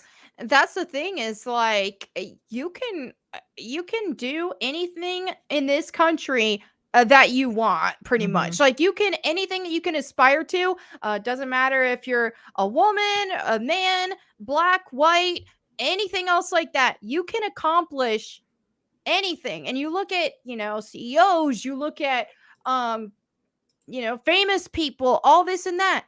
There is a lot of diversity there.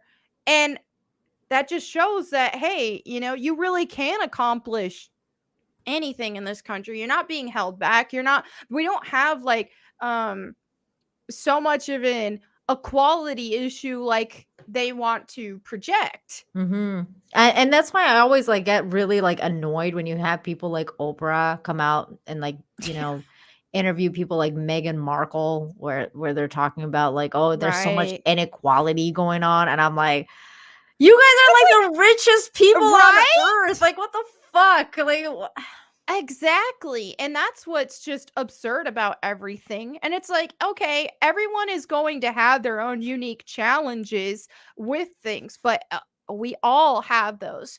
But we all can accomplish big things. And there's really, as long as you're putting in the work and you have the talent, there is nothing holding you back. And having a victimhood mindset will hold you back. Exactly. It will keep you from it. And exactly like this was going on last week. Lizzo was oppressed. Like, I don't know if you saw that whole fucking video of her being like, oh my God, like let's change these laws that oppress us. They're oppressing us. And she includes herself. And it's like, girl, you're going to call yourself oppressed when you're rich. That dress was oppressed. I know. Fucking hold her in. Like, dude, politics are killing people. I just cannot with this. Like, I can't.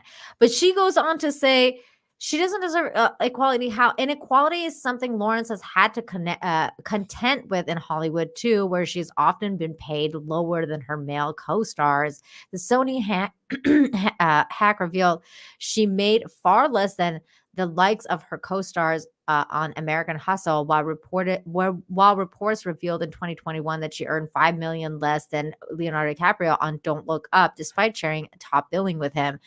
He is much hotter right now, right? And in his work than she is. Nobody fucking cares about you. No, I'm sorry to tell you, Jennifer, but you're not in right now. Yeah.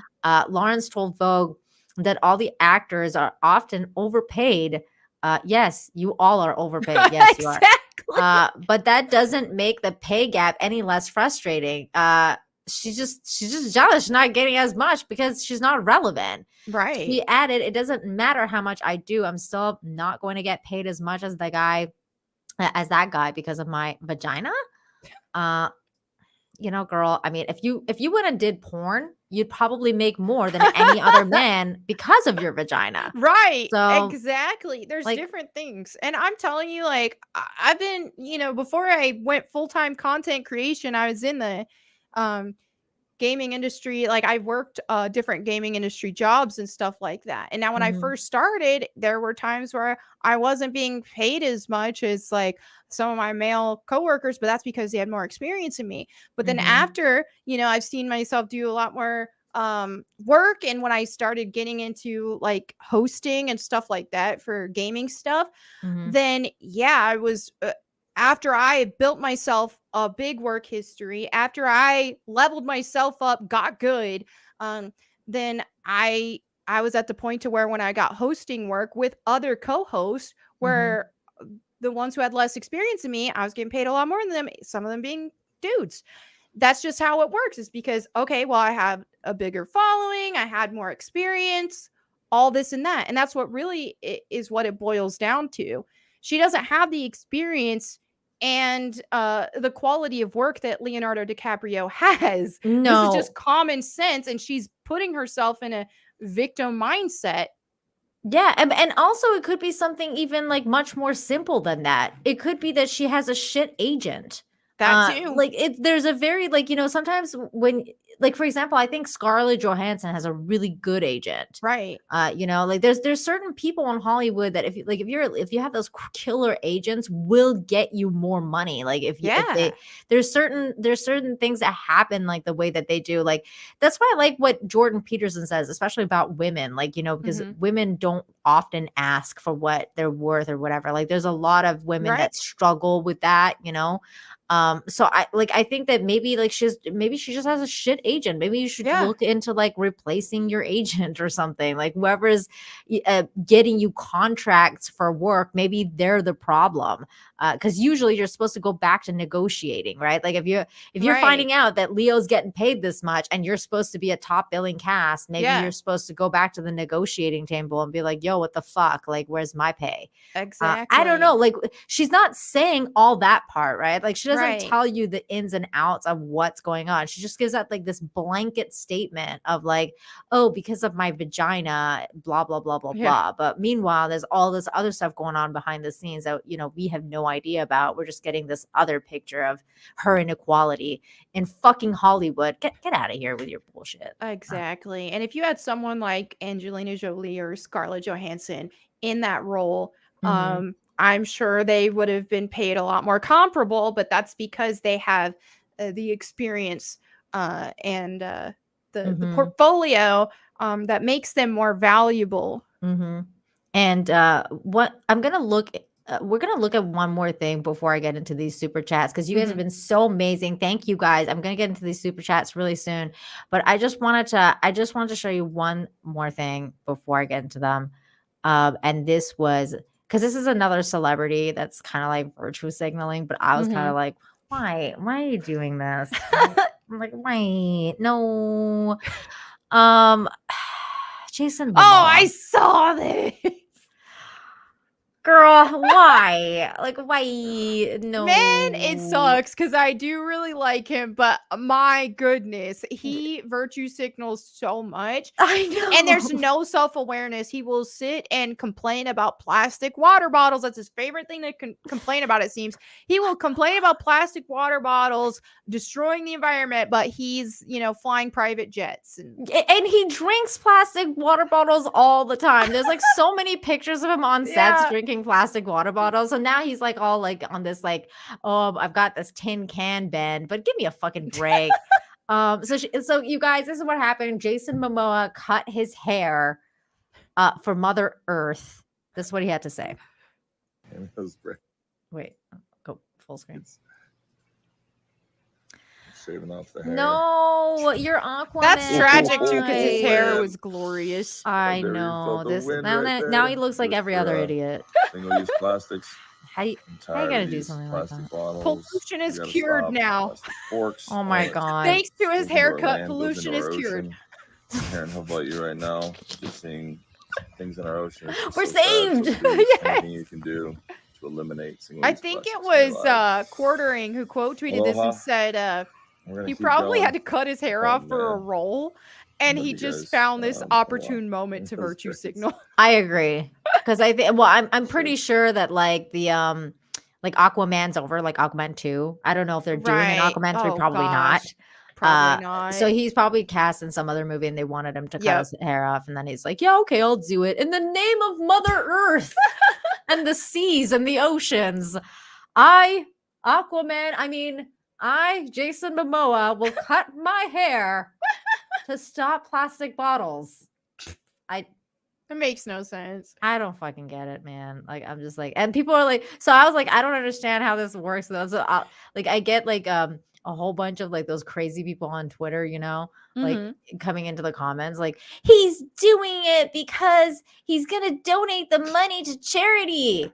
And I'm like, he didn't say that. Like, he didn't say anything about that. He just said he's just cutting his fucking hair, and they're all just like projecting all this goodness onto him. And I'm like, actors just do not have any sense of they just don't understand how society is at all. No, they don't understand how regular people are. They just have no grasp on reality.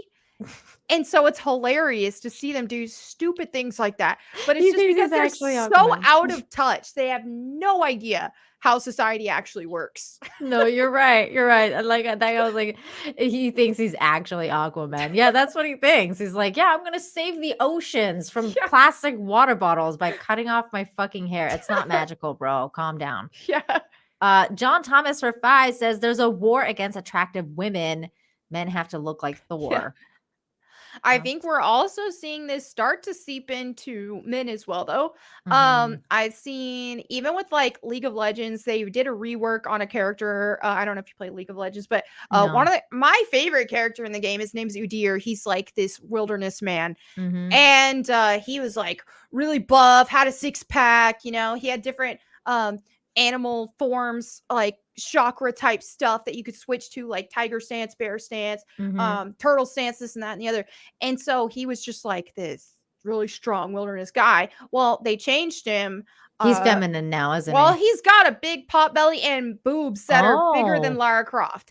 So no way. Oh, that's I was like, are you serious? And so I think we're also starting to see the tides turn with how they're treating men as well. I think they're I feel like there's a war on beauty regardless of gender at this point. It's getting to that.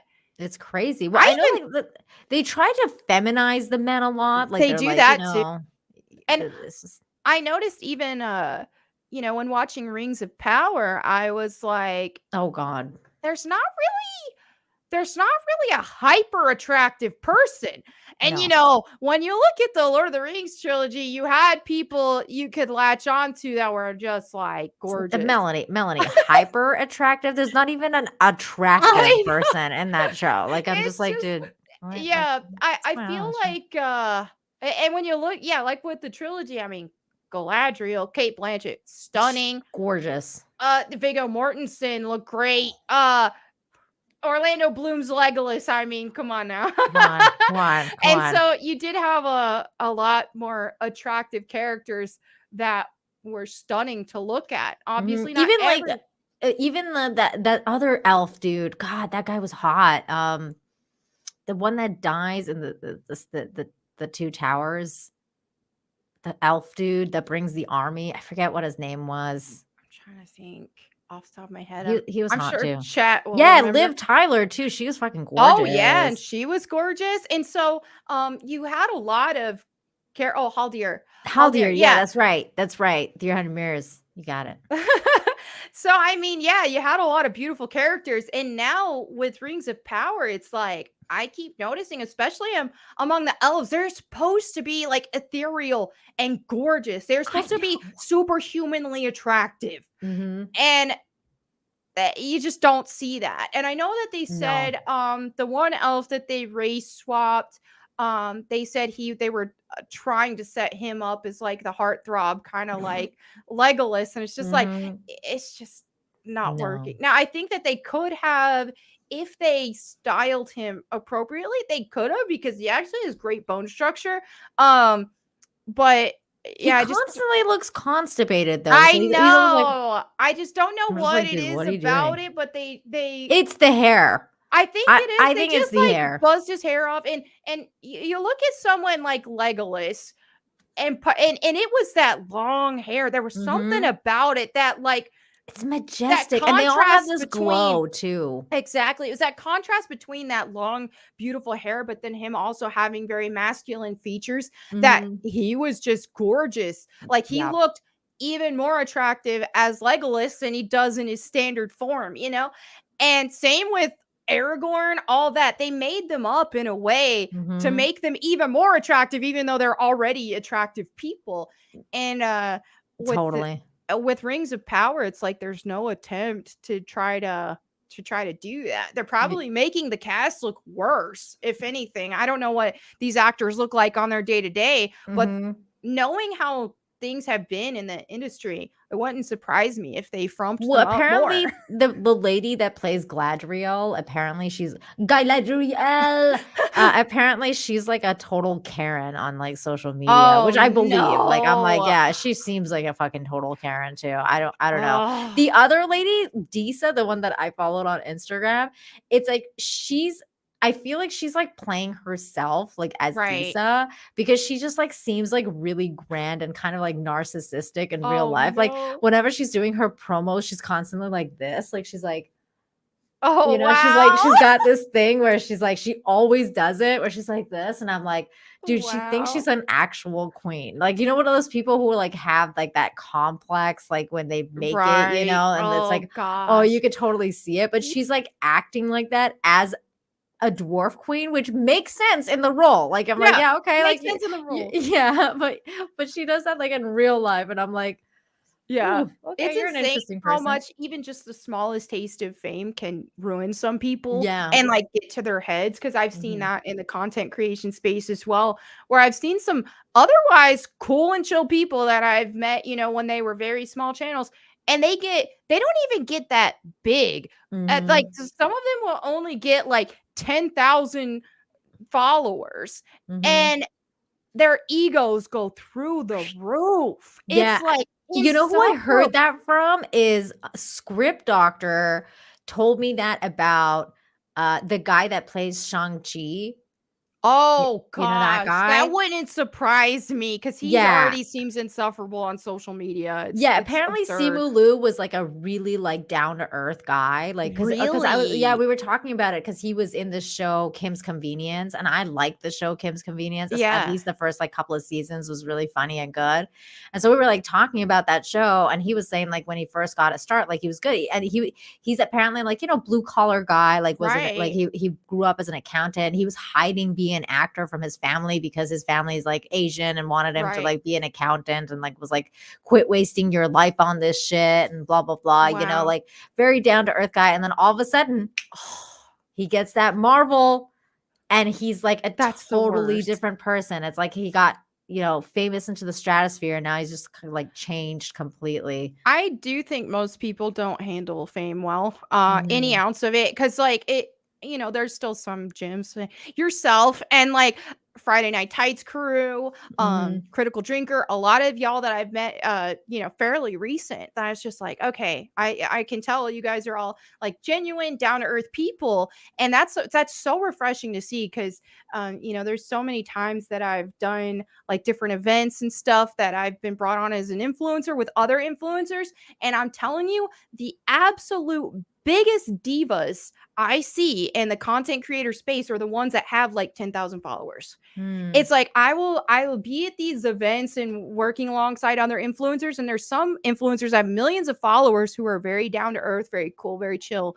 And then you have, you know, some random Joe Schmo who has 10,000 followers on YouTube who suddenly is such a diva and is making, is holding up everybody, making everybody late to film stuff, is requesting special things. It's like, it's these. That's hilarious. Where you got just a tiny bit of a following and it gets to their head. That's so crazy to me. Melanie, if you ever meet me in real life, you'll be like, wow, you're like literally the same person. I'm me. Like, I can already tell. Yeah, I can already tell with you. Yeah, I can already tell with you too. You seem very genuine. Thank you.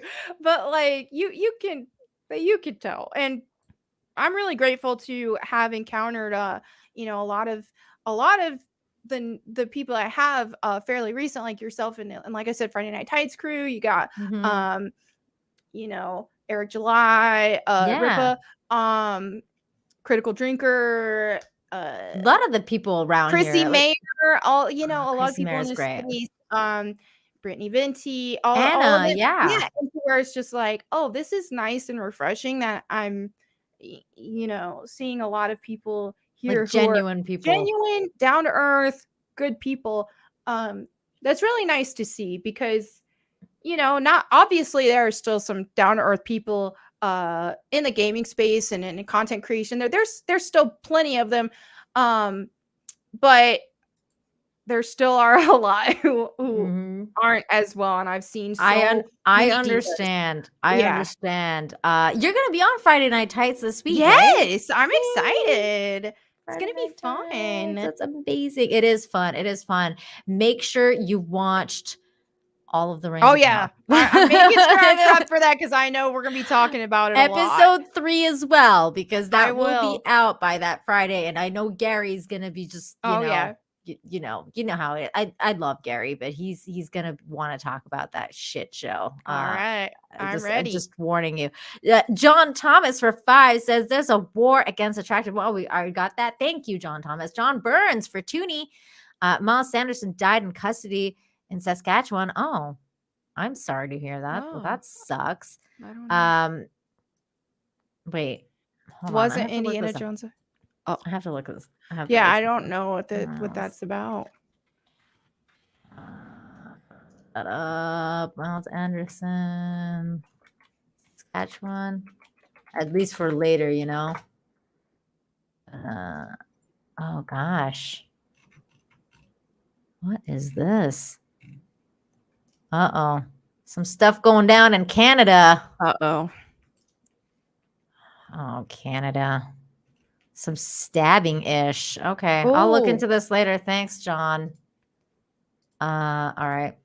John Burns for another Toonie. Melanie Mack, wasn't Indiana Jones a grave robber?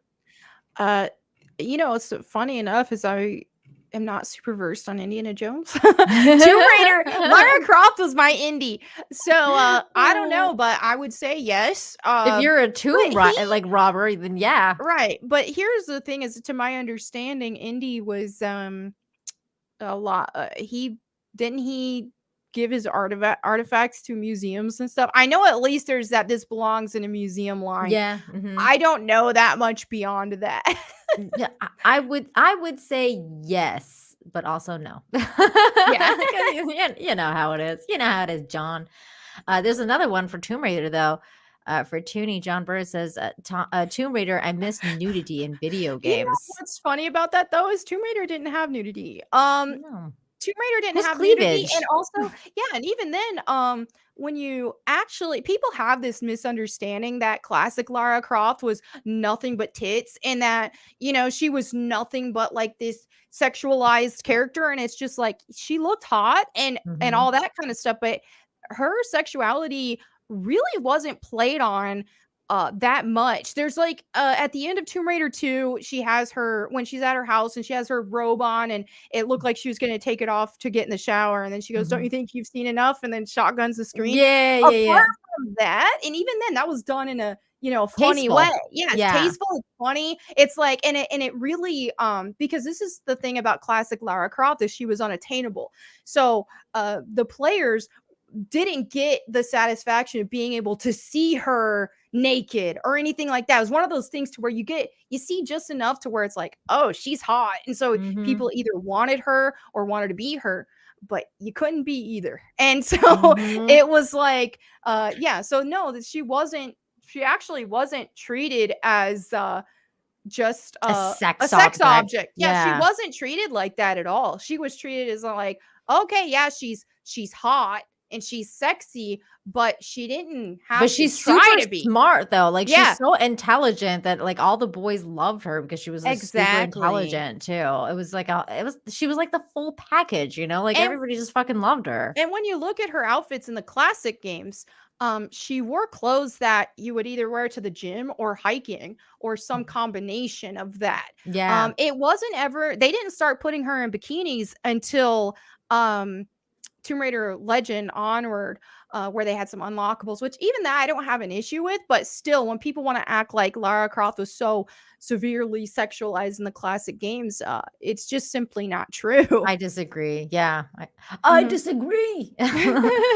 John, thank you so much for the 3976. Says Nina, you're becoming my favorite, but as is so damn sexy he is. It's true. It's true. It's those baby blues. You just can't get away from it. Melanie Goddess just wanted to support. Oh, you are so Thank you. awesome. Thank you, John Schwalbach. I think I said your name right this time because I was having a hard time last week with his name. I was like, wait, how did I say your name? Thank you, John Schwalbach. Thank you very much for that super chat. So generous of you. Bird Up for 2 says, off topic, but did you check the movie Runaway? I haven't yet. I haven't had time, but it's haven't on my either. list. It's on my list, Okay. dude. I have to check this movie out. I just haven't had the time. There's so much stuff that I have to watch Mhm. and do, and I just haven't had the time to do it, but I want to. Monopoly Loser. Wait, Monopoly Loser 2. That's a funny name. For $4.99 says the biggest sin of Angelina Jolie's Tomb Raider film was the YouTube music video for Elevation. Hey, you know what? You got a point. You got a point. I'll take it. I'll take it. That's fine.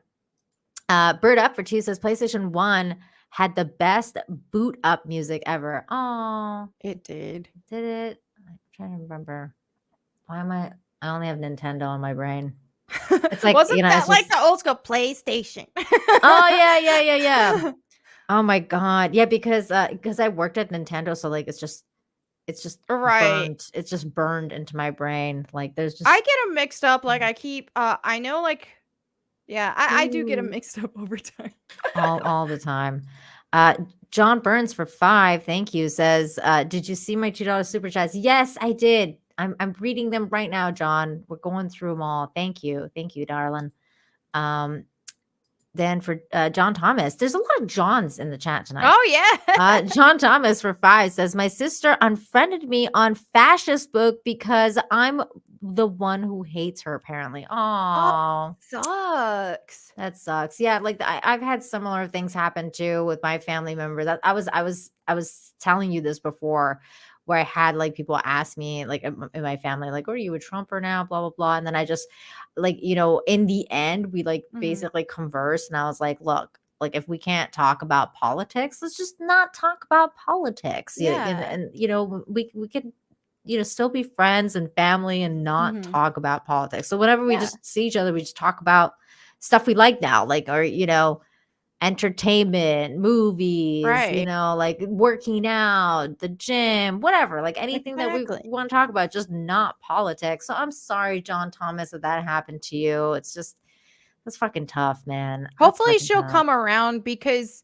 you know that does happen with a lot of people, is that, you know, initially in the moment and during the time they may feel like very fed up and all that kind of stuff, and in their emotions about things, but over some time, you know, you got to remember, family's family, man. Family's important. So hopefully she does come around, because it maybe like offer an olive branch and just be like, yo, let's not talk about politics, let's talk about good things. Send her like some freaking cat videos or something. It's just, you know, you just gotta find some common ground and then and work from there, like, you know, slowly but surely. But I wish you luck.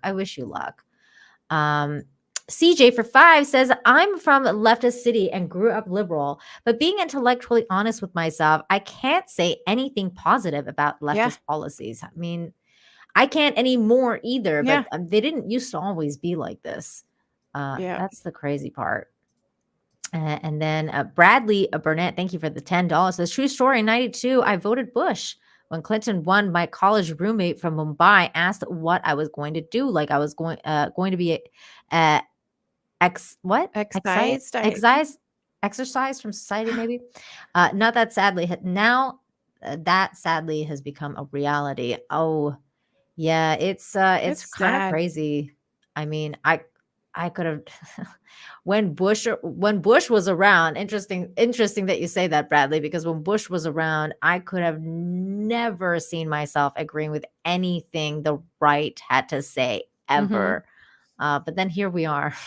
It's so funny because for me, during that time, like when I was a lot younger, man, I was like super Republican. And then you know, in my mid-20s, I kind of did a 180 and was like, oh, I'm gonna see what this liberal side's about. They care about people. And that's what I want to be a part of, because that's what they kind of try to make you think. It's all about caring about people. I know exactly what you mean. Yep. And so then I went on that side. And then after a while, I was like, wait a minute, there's some These problems people are here. nuts. And so then I kind of like had been more in the middle for a while. But then at this point, like I said, the left has had so much social control that they're insufferable now. And there's so now technically I'm considered like very conservative compared to that now. You mega Republican, Melanie. Yeah, soulless mega Republican. I don't know. I'm They're just fucking nuts. I'm actually giving them material at this point. It's like at first I'm like, no, I'm not a Republican. I'm not that. Now I don't even care. Okay, call me Girl, MAGA. you need to I don't start care eating anymore. some butter sticks and like call it like MAGA sticks or something. Yeah. Like, yeah, I'm here with my fucking butter that's MAGA. Yeah, MAGA butter. So I'm just like at this point where things are now, if Trump does run again, I'll vote for him, because it's got to be better than this. Because I just know, hey, when Trump was in office before, it's like we had better gas prices, food prices were a lot better. I feel like he did a better job overall. Highest employment rate, like, you know, before the coup, everything was going pretty well for you guys under that. And that's what happened with me as well, because I didn't like Donald Trump at all. Like, mind you, I didn't either Clinton. During his times. Like I didn't vote for anybody because I didn't like either of them.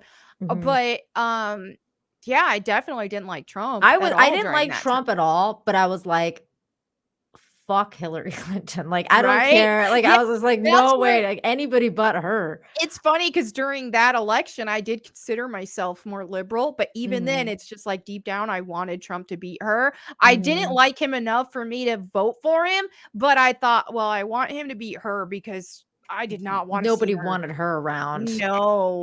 And like they were just not expecting that. Like they were expecting her to win like hardcore. And it was like, you know, he came out of nowhere. And that was the thing, because I didn't like him at all. Right. But then when he won, I was like, oh, America's fucked. Like I was like thinking to myself, like, oh, this is gonna be a shit show. Right. Trump is gonna like just go in there and fucking like ruin everything. And then everything he did, I was just like, whoa. Yeah. I mean, things were good. They're a lot better than they are now. Yeah. I was just like, what? He's doing this? Like, what? He's doing that? Like, oh my God. Like, what?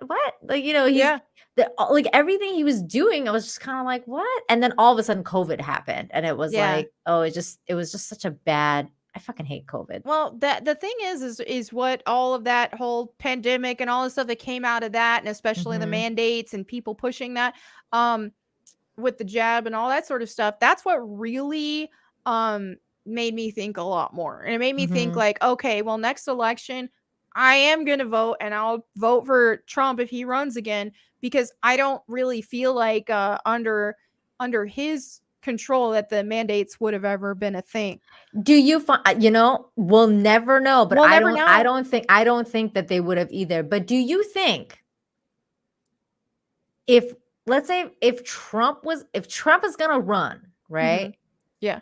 But DeSantis is going to run too. Who would you vote for? Do you think like now you would vote more on the issues than the actual person?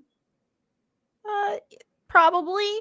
But I think that I really like DeSantis from what I've seen. I'm not like super hyper political, so Mhm. and I don't ever claim to be, but I think in that kind of situation, I feel like Trump already has a pretty good track record of like economically Mhm. and just doing things well Yeah, in control. So I'm just like, okay, he's I got your think vote. he's earned himself a second term there. So yeah, he'd have my vote.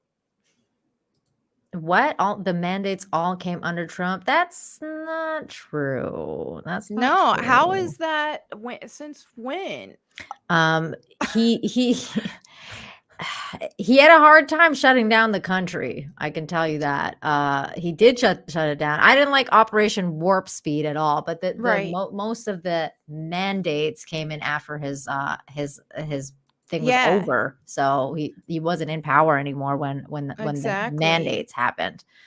Well, Um, because I'm pretty sure even though he did go on like the news and stuff like that, and he encouraged people to get the jab, but mhm.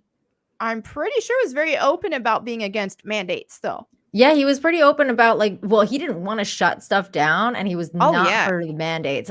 It was so funny because that's why the one speech that they always take away from him, and I always thought it was really funny, was the one that he's talking to like a bunch of people, and it's like they like the media kind of like took it and was like, oh, he's talking about bleach, like because he was talking about hydroxychloroquine or whatever. oh right, And at the time, because every day he was doing those press conferences, like every yeah, fucking day with Dr. Burke and Dr. fucking Fauci and all those fuckers. But like there was this one clip where he like some guy was asking him like what, like we've been hearing that hydroxychloroquine might be good or whatever, and he kind of like just spitballed and he's like I don't know, is it good, like because he kind of like turned to like Fauci or Burke or whatever. He's like, I don't know, is it good?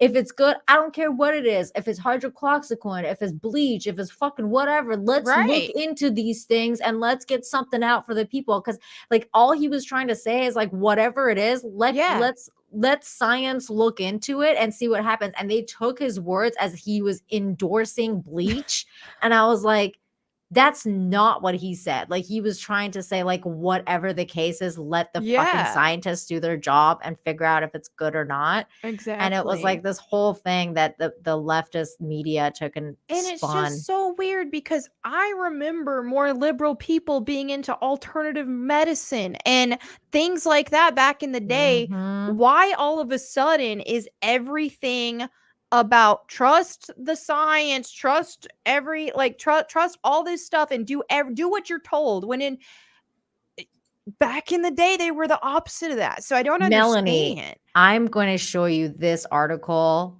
because I brought this up because we're talking because it's just on topic right now. Mhm. And I saw this going around today. Viva Frey shared this and says a cardiologist says she's seeing a rise in 20 somethings with heart arrhythmias caused by, get this, herbal No, I'm supplements. gonna say all of a sudden, probably from the jab. If anything, A if sudden anything, death syndrome. Now we got to be careful. Again, this is not like these are our opinions on YouTube. We're not. right? See your doctor. Consult with your doctor. Yeah, This cardiologist seems to think that herbal supplements are bad for you and is causing this. I highly doubt that's the yeah. case. Cardiologists told Insider people under 30 are developing heart problems from taking herbal supplements. Common supplements like fish oil and bitter orange have been linked to heart problems. Yeah, fucking right. Loose federal regulations mean supplements may contain unlisted risky ingredients. I've been taking that shit for years. Yeah. And guess what? I And didn't so take. yeah, exactly. Exactly. I'm just saying. I'm just saying. Yeah. Hey, yeah, I didn't take something, but those other things I've been taking for years, and my heart's just fucking fine. Yeah. Just saying. Just They're saying. trying to blame anything that they can find. Just anything to figure out why the sudden death syndrome is happening. Yeah. AKA other things like long COVID. Mhm. But we're not talking about any more of that. John Burns for 5 says Jennifer Lawrence is in Passengers. Hey, that was a good movie, actually. In Passengers got paid less than Ian. What the fuck is this guy's name? Ziering? I don't know who that is. Oh, I don't know who that is. Did in Sharknado 6. Who the hell's that? I don't even know that. I never watched Sharknado. Didn't hear her whining about that. She's forced to be political. See, it's true, John. She is forced to be political. And Passengers was good. I enjoyed Passengers. Then again, I really like Chris Pratt. That's the thing in that kind of industry, being an actor, being a content creator, all that stuff is that you have to rely on it takes a lot of work to stay relevant. And at some point you can, and I see this in the content creation space too, where you've seen, people who started when I did, who fell off and had to quit and had to get regular jobs and all that kind of stuff, because this kind of industry, you're constantly having to stay relevant. And so at the point she's at, to where she's starting to act like a victim and blame it on her gender, that's very telling that she looks like she's struggling to stay relevant on her own merit. And so she's trying to find outside things to blame. You're right, Melanie. 100%. And honest, and this guy's that Ian guy from 90210. I know. Have you ever watched 90210? God, I used to be such a huge. Surprisingly, I haven't. I was big time into 90210. Yeah. I'm so shocked that I forgot this dude's name, because I was a big 90210. That's why I was like, when I was seeing 90210 in the chat, I was like, how do I not know this? But now I remember. You're right. That guy was in Sharknado. Holy shit. Leonard S for 5 says Brandon and his buddies call people horrible names, stir up hate, and then blame it all on January 6th. I know. It's like this weird. It's a deliberate thing. Like, at the end of the day, you've got like the elites that are in power, and they want all of the peasants fighting, because that is a distraction for us to really see the actual problems going on. It is. You're right. It's total distraction. This is a total distraction. Michael Sallow for $13.99. I feel bad for Joe. He's a doddering old man. Sorry, I got here late. You guys are killing it today. Thank you. Thank you, Michael. I don't really feel bad for Joe anymore, because I feel like he's done things in his life that, has led him up to this point. Yeah, exactly. So, I don't know. On one hand, I feel like at first there was a point where I did feel sorry for him, because I was like, this feels like elder abuse, even putting him in this position, because he's not mentally there to be able to do that. At the end of the day, he's a puppet for the elites, and that's what's going on here. And a part of me feels bad for him, but then another part of me is like, dude, for him to even be their puppet and to be saying the things he is, there's, that's messed up. Yeah, so I don't feel sorry for him anymore. And I think about like other things too, because I've seen him lie. Like, he's been lying his entire life. Like, I don't know if you knew, he ran as a president before, and he lost because he lied and plagiarized, and he got caught doing it in the 80s. And he's just been such a bad person like throughout his entire life. And I mean, look at like what happened to his son. Like, you shall know them by their fruits, right? Oh, so it's like, if you have the son that's a fucking crack addict and doing like this weird shit that he's doing, it's like, that guy's house is unclean, and whatever the hell happened with the daughter, I don't know, but it just seems like a lot of sketchy stuff, and I just can't excuse any of it anymore. I'm like, you know what? I feel like people do all sorts of stuff to get to the point that they are when they're elderly. It's like, I don't know.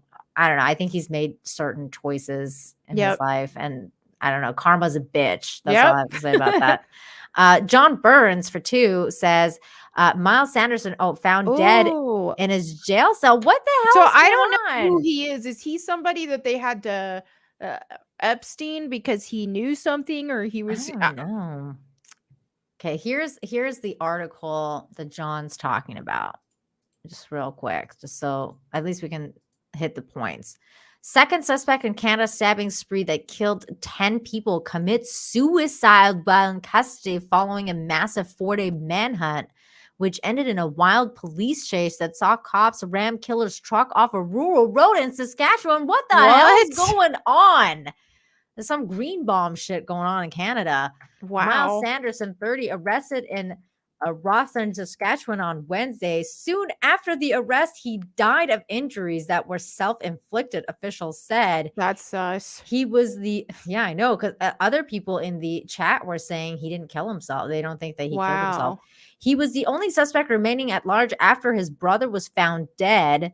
Police say that the two brothers killed 10 in a grisly stabbing spree on Sunday. Sanderson was arrested after reports of a man with a knife in a stolen truck. He was taken into custody about 80 miles from the scenes of the stabbing, and police had launched a massive manhunt across the sprawling province. Holy fucking shit. Wow. Gotta read this. I will be reading this. Yeah.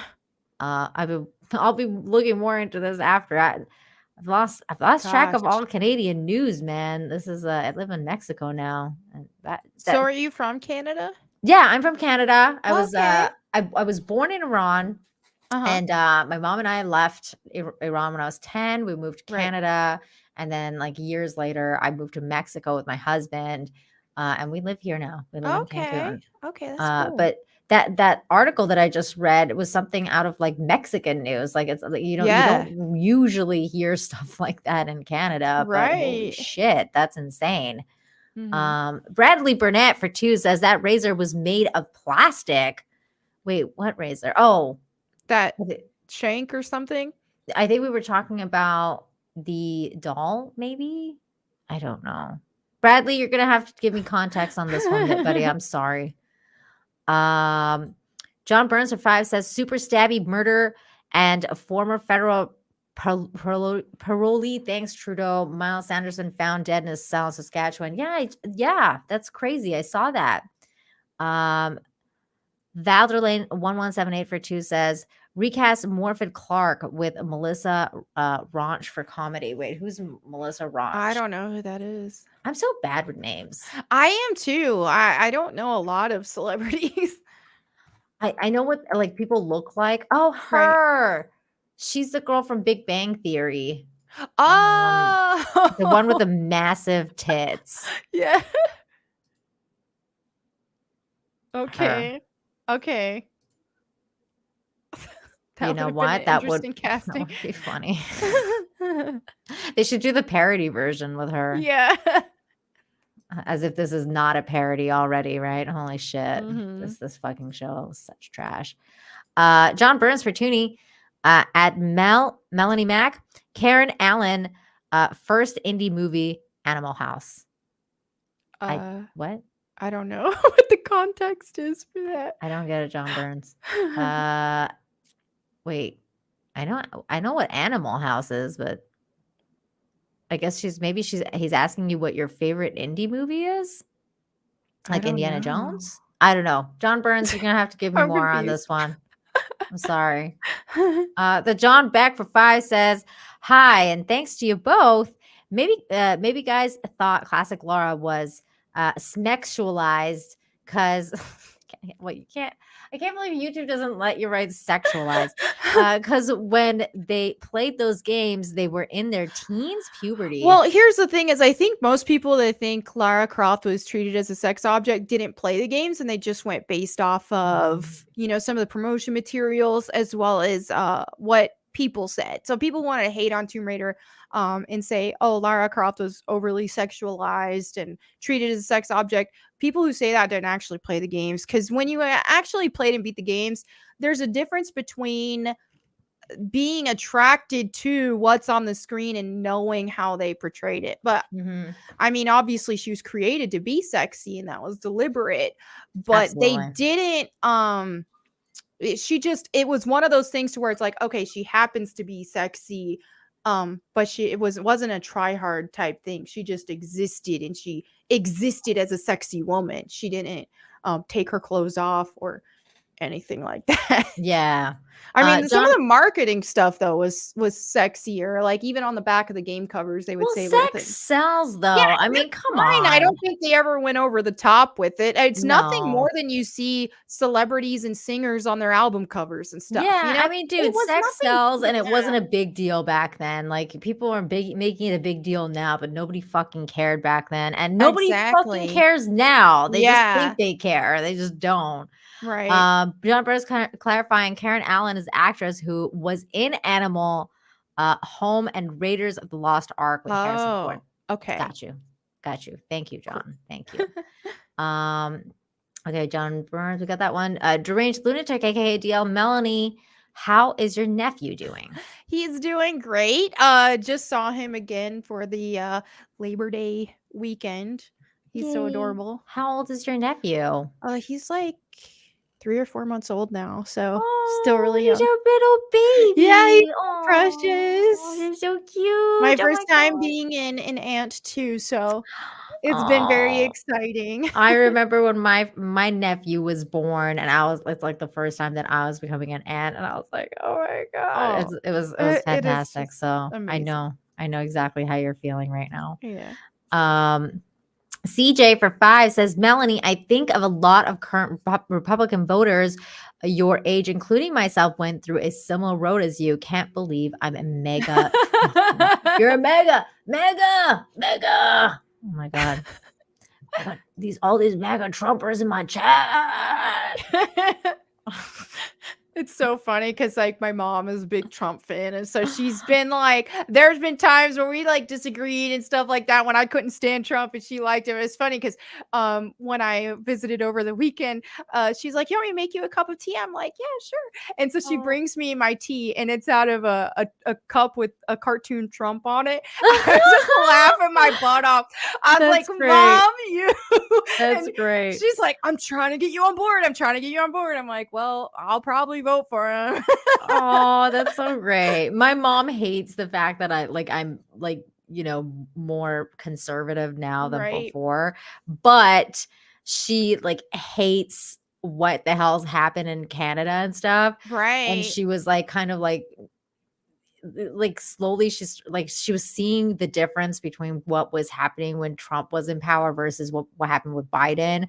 So she was like, I can't believe I'm starting to think Trump was actually pretty good. Like, this is so fucking crazy. And like, she's like starting to question herself, you know what I mean? And it's just like, That's I'm like, that's what happened to me. That's where I'm at because I feel and thankfully, like my mom's really chill because she could totally rub it in my face and have an I told you so moment. And she doesn't. Cause I mean, yeah, and she doesn't do that. Cause like there were times where I was like a lot, when like I said, I was a lot more on the liberal side. So we disagreed there. But at the end of the day, like even when I was on that side, now that I'm more closer to where she's at, she's loved and supported me regardless of whether we saw eye to eye. So that's a beautiful thing about family. Yeah, that's how it should be. And I'm grateful for it. Because I mean, we've had arguments in the past and butted heads over politics and stuff, but luckily and fortunately, like our family bond was stronger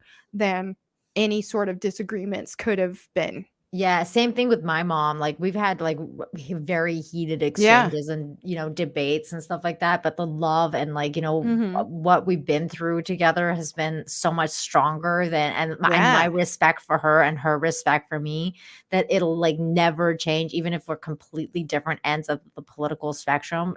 Yep, we're still mother and daughter. Like we're family. Like nothing's ever gonna change that.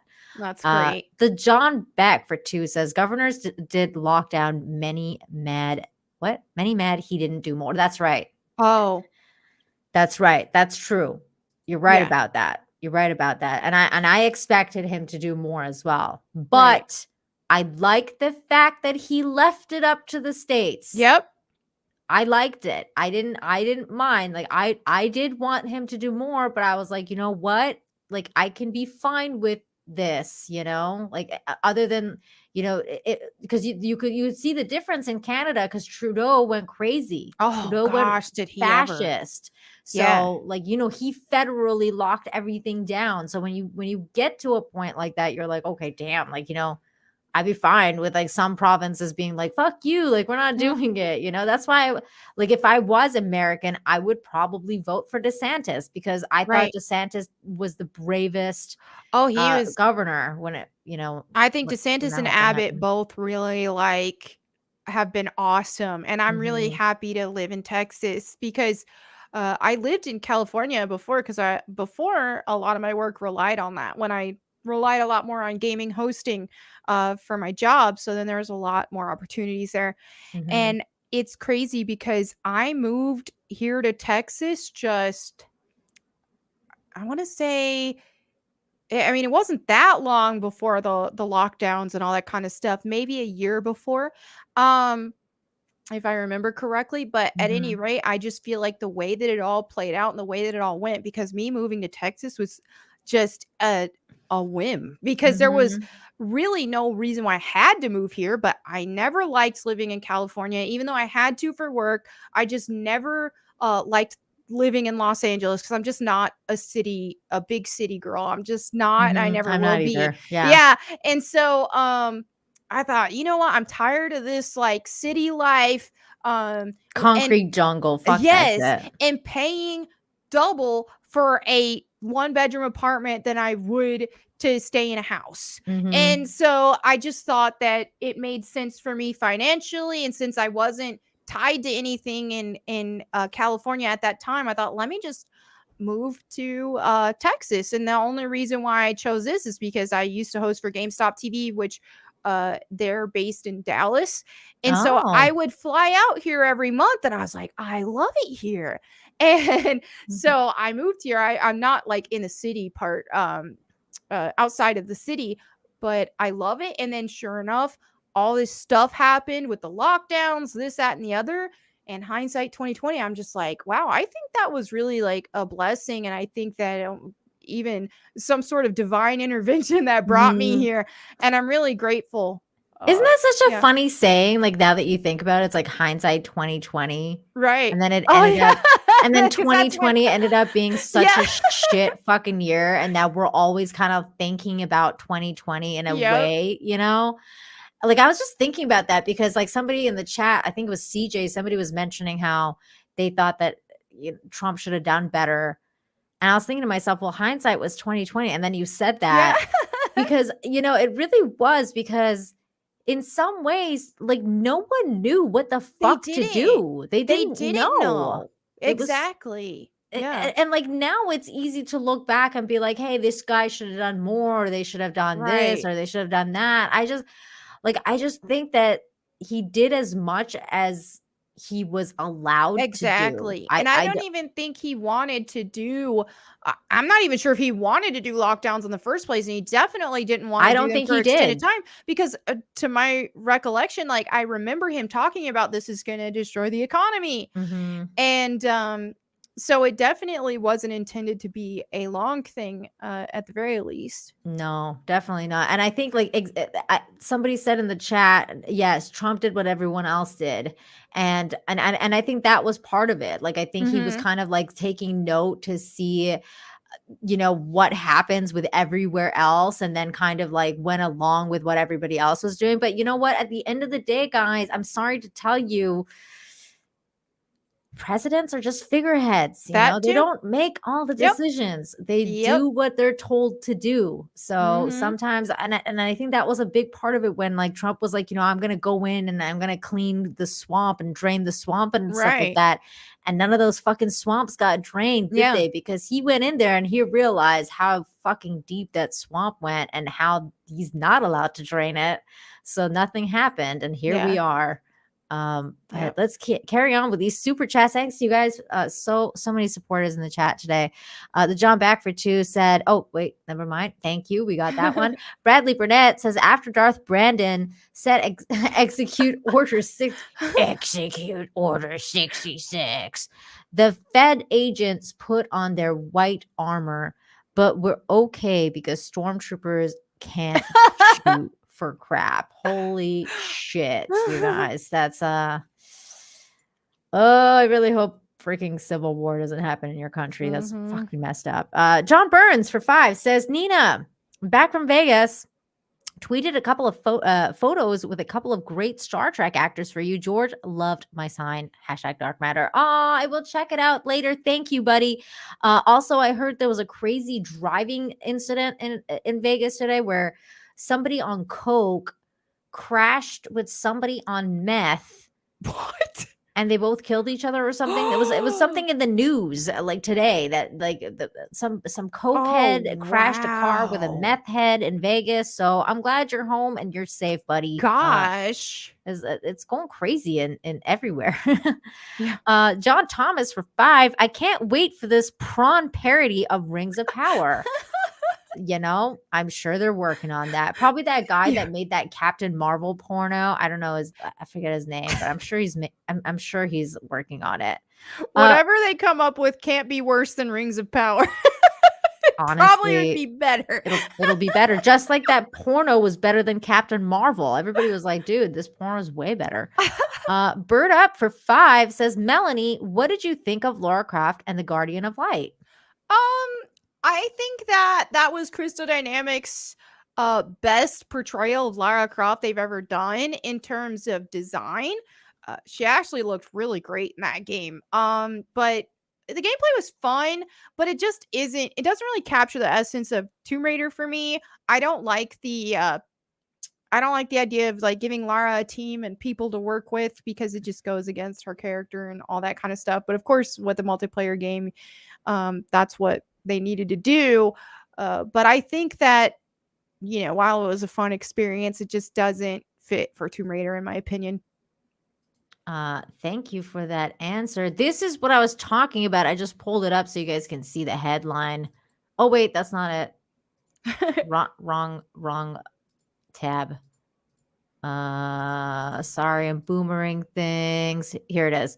Speeding woman on cocaine kills drunk driver high on meth in North Las Vegas, police say. I was like, I mean, man. as awful and terrible as that is, it's better that it happened that way than them killing some innocent person. You know, because at the end of the day, they both did this to themselves driving under the influence. It's sad, but that's fucking crazy, at least an innocent, responsible person wasn't a casualty in this situation. Yeah. I don't think the cokehead woman died. It's just this like so she driver lived, on but meth. Yikes. Wow. She's accused of driving under the influence of cocaine and alcohol. And she crashed into another car, killing the driver who was under the influence of meth. What the fuck? Wow. These people, you gotta stop driving under the influence, man. Like, get a fucking Uber, okay? It's not that fucking expensive. Jesus. Bert, okay, we got that one. Thank you for that. And then Velderain 1178 for 2 says, tried watching Peacemaker, isn't it? Or is. I'm done. Oh, wow. Wait, Peacemaker. Which one is that one? I don't know. Peacemaker. Which one is this? What is this new one? Oh, God. It's that new DC show on HBO with John Cena. DC has crapped the bed big time. Oof. All around, DC has just been failing, which sucks because like I actually like DC better than Marvel, simply just because like I really like Batman and I just like a lot of DC properties more. Is that your favorite superhero, Batman? Yeah. Okay. But ultimately, man, they've been crapping the bed. Now I did like the Batman though. I know not everybody, because it does have some woke stuff in it, which is garbage, but I did like the Batman. I didn't hate it. I gave it a 5 out of 10. I'm very indifferent. Like I was like, right. It was okay. Like it wasn't. That's how like my brothers felt about it as well. But for something about it, I loved it. Like I really did. Yeah. That's awesome. I'm glad you enjoyed it. I'm glad that there's something new that I've actually liked lately. That's good. No, I'm glad that you enjoyed it. Yeah, I was very like indifferent. I thought it went on for a little too long, but I didn't hate it. And I like Pattinson's Batman. I was surprised because when they first casted him, I was like, no way. He looks more like a Dick Grayson Nightwing Right. than Batman, but he did a great job. I think liked he his really did. Batman, Right. but I didn't like his Bruce Wayne. Like I was Yeah, like, I think that's fair. I'm not. It's just, but I know that they were doing like year 2 Batman, and they didn't want to do like the cool whatever Batman. Like they wanted to do like the emo Batman, but I Right. really like the suave, sexy, amazing Batman. So like Yep, I'm just like, me ah. too. And I feel like he could have done it because they had like they he did Edward and Twilight, so he could have pulled Right. off like the cool, sexy, suave Bruce Wayne. But Mhm. I don't know, it was like a directional thing, and I wasn't feeling it too much. Yeah. But I'm glad you feel you. enjoyed it. Yeah. I'm glad whenever you. people who are a fan of like a thing, they enjoy it. You know what I mean? Because Right. that's what really counts. Is like it's because it's actually made for you. It's made for Yeah. Batman fans. You know, I I'm was like that with pleasantly Spider-Man, surprised. and I Oh really gosh, love yeah. the new Spider-Man. I was like, It was good. I agree, it was really good. Now, I do think that they relied so heavily on the nostalgic elements. Like if they Mhm. didn't have the nostalgic elements in it, I think that the story itself wouldn't have been enough to make it as excellent as it was, because I do think the whole idea of Mhm. I don't know. Anytime you get into like time travel type stuff, Oh or yeah, it's you complicated. kind of get into complicated territory there. Mhm. And I do think that the movie was carried very much by the past Spider-Mans. Agreed. I agree. And I'm not a fan of Tom Holland's Spider-Man. Yeah, that's the thing is, I was especially before that movie, I same. didn't like Tom Holland's Spider-Man, and finally I was like, Uh-huh. okay, fine. And I my like you. thing with Tom Holland's Spider-Man is I think that is completely boiled down to the writing, because I think that he actually, as an actor, could pull off a really good Spider-Man if he were given a proper Mm. script and to play a snarky, Spider-Man and Peter Parker, because yeah, unfortunately, he's just too much of a goody two-shoes to I pull off know. Spider-Man. Yeah. It's kind of crazy. You know what's so crazy though is Tom Holland. I saw a movie with him. Actually, it was with Robert Pattinson. Mhm. It's called The Devil All the Time. Mhm. It's a really dark movie. Right. It's really fucking dark. And he was really good in it. And he was like super dark, like in that Oh, way, wow. because it was a very tonally dark movie. So, and Mhm. he has the acting chops to do it. Yeah. It's just like I feel like now he's like being typecast too, because he just did the Right. Uncharted movie where he's like kind of like Spider-Man. I was like, this is Right. You're I didn't acting even as watch Spider-Man. that because I just figured I heard bad enough things, and I was like, I'm not gonna waste my time with it. It was lackluster. Yeah. It wasn't the worst thing you've ever seen, but it was Uh-huh. it was definitely not great either. Right. It was like Okay. it was just just meh, Mhm. meh. But it was definitely no Rings of Power or She-Hulk Yeah. or something, like it wasn't egregious. Right. It was entertaining. Okay, did we get this one? No, Melanie, a deranged lunatic for $1.99 says, Melanie, Oh. how did your mom do with her Gundam build? Yeah, I think you meant Gundam, because I was curious. I was like, Gangnam? I was thinking Gangnam Style? Yeah, Gundam Style. But I think you meant Gundam.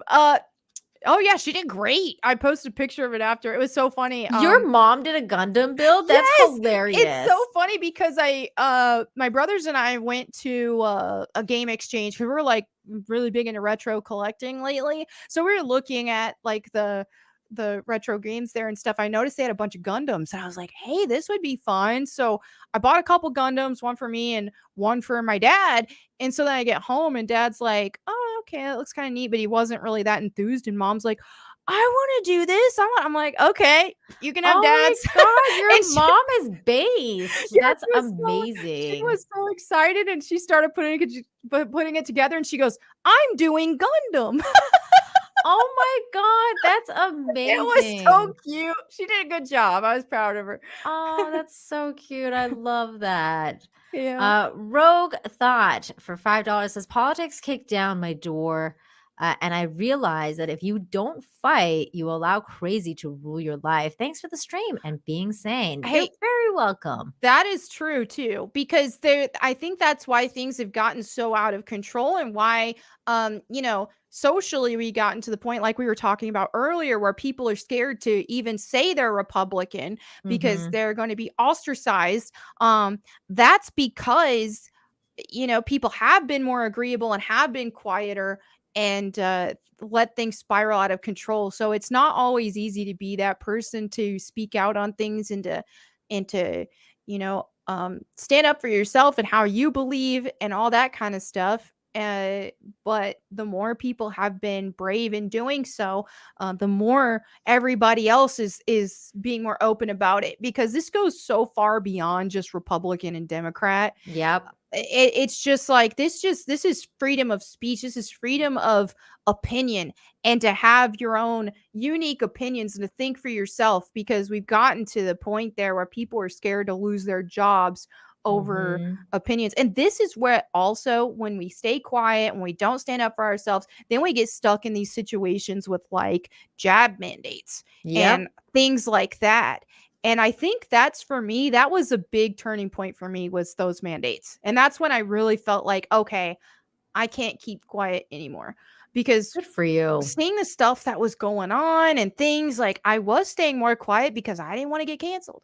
And at that time I did rely heavily on outside like gaming companies to sponsor me for stuff, to have me host stuff. I was hosting for GameStop TV and all that kind of stuff. And so I was scared to really come forward with things.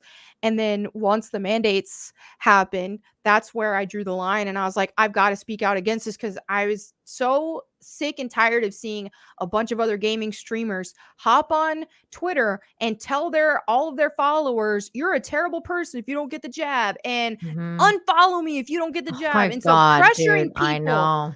And that's a big deal when you start telling people what to do medically and pressuring people. That's where I drew the line, and that's where I stood up against that. And I said, hey, whether you want to get it or not, that's your decision, and don't let any influencer change your mind.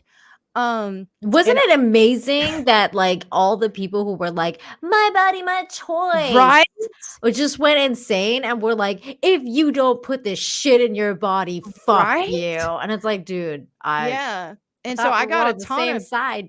I got a ton of backlash for that. They tried very hard to get me fired from GameStop. At that time, GameStop TV. That fortunately, GameStop TV was really chill. They were really great about having my back every time people tried to cancel me. That's awesome. I ended up getting laid off later for unrelated purposes because they ended up changing. They got rid of GameStop TV altogether.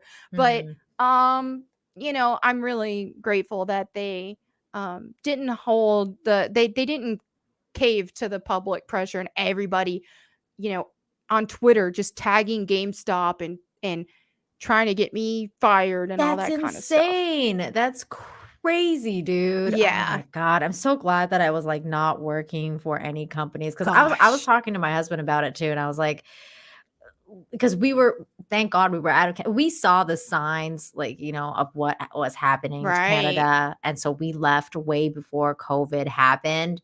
So when COVID happened and things happened the way it did in Canada, we were kind of like, holy shit, we're glad we're out, because Mexico didn't treat it the way that Canada did. Right.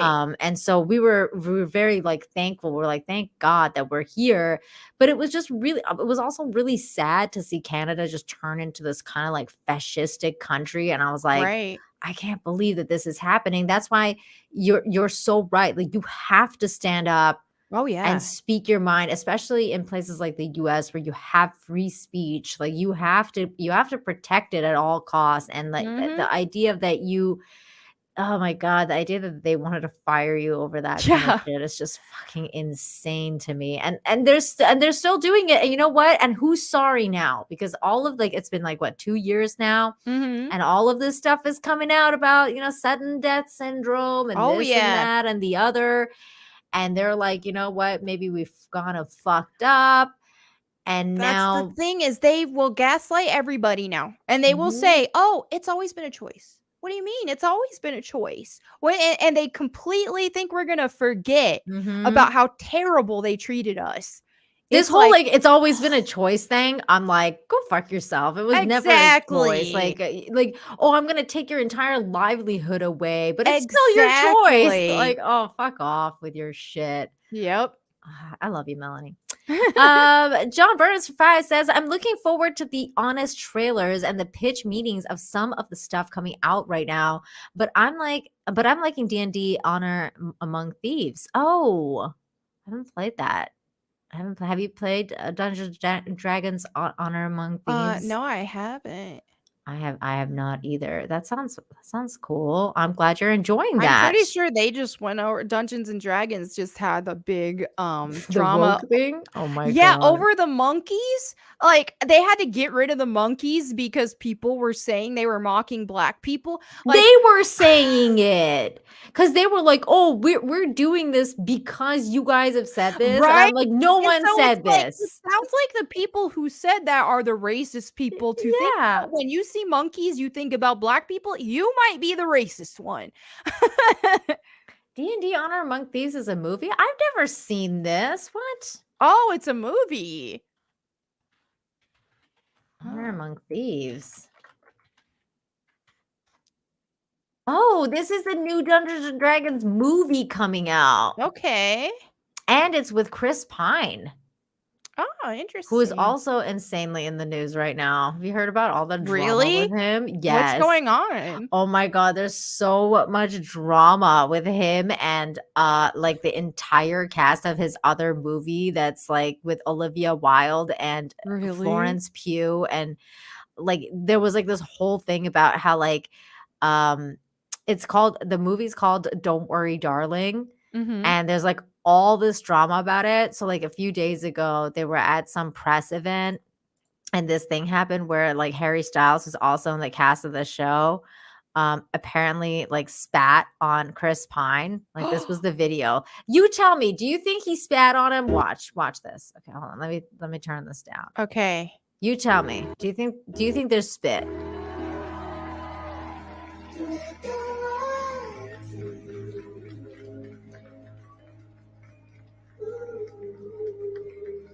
Okay, let me slow this down again. I didn't see any. Okay. So like watch Chris's reaction. Oh, it's possible because his reaction there. I didn't see any spit, but he does seem to be reacting to something like I didn't see any spit, but it does seem like something happened. Yeah, it does. He was like, "What?" Yeah, it does seem like he's just like, "Okay, dude." And then he just kind of like composes himself. But I don't see any spit, but I don't that's either, the thing. Something happened. So, but this is like not even the drama because like this entire movie has had like insane drama the whole time. So like this is I found this article. It's like the Don't Worry Darling film premiere amid Olivia Wilde and Florence Pugh's feud was the most awkward thing I've ever seen. Here's everything that went down. So basically what went down is originally when like these people are making this movie together. Right. Then she gets all pissy about something. So to summarize, Florence has admitted that she is unhappy with the hypersexualized way that the movie is being marketed, something that Olivia has been actively pushing and encouraging.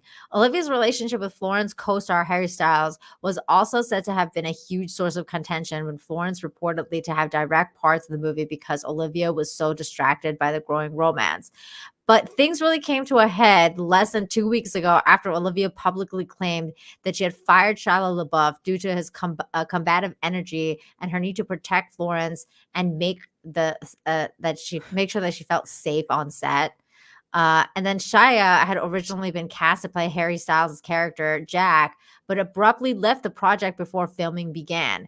Olivia told Variety last month that for our film, what we really needed was the energy that was incredibly supportive, particularly with a movie like this. I knew that I was going to be asking Florence to be in a very vulnerable situations, and my priority was making her feel safe and making her feel supported. And then he came out and he was like, put out a bunch of receipts that seemingly proved that he'd actually been chosen to walk away from the movie due to the lack of rehearsal time. And Olivia had tried her hardest to convince him to stay. In a video recording that Olivia sent to Shia 2 days after he officially quit, she said that Florence, who she referred to as Ms. Flo, needed a wake up call as she begged him to come back to Don't Worry, Darling, directly contradicting what she'd said in public. Soon after the clip leaked online, it was confirmed that Florence's only press commitment for the psychological thriller would be attending Monday's premiere at Venice Film Festival, and it's fair to say that more happening during that one event than most promo tours achieved in 1 year.